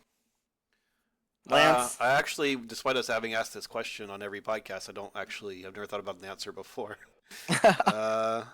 Most Bust out a teams, spreadsheet, bro. I know you got a spreadsheet of this shit somewhere. most teams that I've ever been on pretty much happen organically. Like, who's available? Yeah, I'll team with him. Yeah. If you're teaming with your friends, of course. I mean, I think those kind of put themselves together. So I've teamed with Kang for like every tournament for a decade. I've been carrying his bum ass for a decade. Good for you. That's very generous. Yeah, thank you. Yeah, anytime. Neobon, I love Neobon. Yeah, Neobon. That's a goat. Yeah. shout out Paris, to Texas. Neobon. Paris, Texas, dude. Yeah. Steelhammer. Of course, yeah. Steelhammer is one of my favorite players and people in the Third Strike scene. What is that? 3 more? Or that's 3, so I only need 1 more, right? So. Yep. Yeah, I guess I'll just take Ray because I like having a guy on the team who is just gonna lose each time, and then you just you get to carry him and then rub it Of course, in. yeah. Yeah. Yeah. So Kang The and Ray info would both. seeker. Kang and Ray would both take on that role. In terms of This Dream guy. Team, I don't know. Dream Team's really hard. In my brain, it's like 6 people are vying for 5 slots. So Okay. I think for me, like Ryan, like if you need a Chun Li, right? Oh And shit, yeah, I forgot To about me, Ryan. Ryan's Yeah. just the best American Chun. I take you off the team. I put Ryan on. That's fine. I would too. Yeah. Yeah. Ryan, Yuki, Nika, Kang. I think all, and then you just end up there. You already have 4 people, and you end up with that 5th slot. You say, okay, is it Frankie or Yi? So I think you just make them play for the last slot. You say, okay, it's like we only need 1 Oh, Ken. I like that. Yeah. We only need 1 Ken, so you guys play first to 1, and that's the final slot. You're gonna hit him with that Joker tryouts. Now that's Fucking- of course that's not taking what you said chemistry into account at all, right? That team would never exist for a variety of reasons. But if I'm just thinking about I want us to win co-op, like those are the 5 those are the 6 guys, honestly. I would say maybe we can send a team of 6 people, just be like they won't notice. Like on basketball sometimes they're like, yeah, you have too many people on the floor, or 6 man, dude. they, 6 man. they got away with it. It's like for that play they just had an extra guy. So we're gonna send 6 people, but yeah, those would be my 6 of the people of okay, I think those are the 6 best overall in America, in my opinion. Right. That would be the 6 you send to Japan, and then if one gets sick. Then Yeah, I mean, shit happens. One of them might Right. get drunk and not show up that morning. It's like, all right, well, we got 6 guys, so it's fine. Right, we'll be fine. Yeah, I like that. that'd Okay. be my dream team. Sick. Yeah. Strong teams, especially Yeah. American teams. Crazy. Okay. One person to play. So aliens come down. Let's start this question from the beginning. Aliens come down to Earth. They're really great Yeah. at Third Strike, and they say you got to send one guy to play for your life. If he loses, you're dead. So is the entire human race. Who do you choose for that one game that you need to win? For that one, One game. Not just yourself. one game. Not Not yourself. Yeah, you can't myself. send yourself.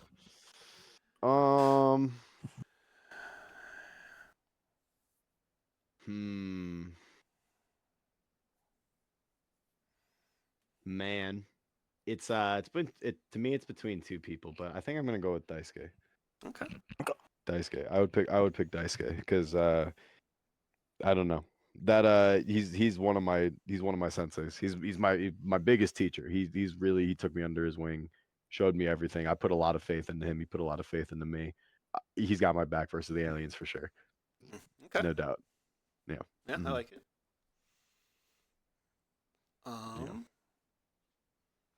Who do the aliens play? They play Chun-Li because they're smart. They're very smart. Yeah. They're advanced, dude. They're They know. advanced players. They know how to play the They've been characters on the playing screen. for 50 years, not fucking 25 or Oh, whatever. they've been playing so- 50 years. They pick Yun because, 50 years in the future, Yun's Oh just my the best God, character. This guy, Right. this guy. Just because I don't Ray know, can't take him to the peak doesn't mean. The Vulcans show up for first contact, and it's just like all Yuns, and you're like, like, are the combos easier on your planet? Like, how'd you do this? Like, Less gravity, dude. Less gravity. They got less it, dude. gravity. Yeah, you guys are stronger on the buttons, dude. You got pressure sensitive calves and shit. They're all on Sick, dude. hitbox, dude. They come down with their hitbox. Nah, Like, that's all right, we gotta Rambo play, and I'm activity. like, ah, fuck, dude. That's insane. Sorry, we have nothing for you to plug it into, aliens. I gotta go Will Smith Independence Day on that shit, dude. Like, welcome to Earth. Okay. That's all my questions. Ray, you have any? Did I miss any? I think that's about it. Yeah. Okay. Yeah, we pretty much covered everything. So, Bubs, once again, thank you for being on the podcast. Any closing statements? Anything you want to say? Support your locals, play Third Strike, and thank you guys for having me on the podcast. Of course. Mhm. So, all right, guys. Well, thank you guys for tuning in. We're gonna go ahead and wrap it up here. Next episode, I don't fucking know, man. I'll work on it. We'll figure it out. It'll be a Twitter post eventually at some point. So, stay tuned. Yeah, definitely go out to tournaments, play Third Strike, and see you guys at the finale next. I guess that's the next time I'm traveling. So, hope to see everybody there. So, Hell yeah. later, boys. See ya. Alright.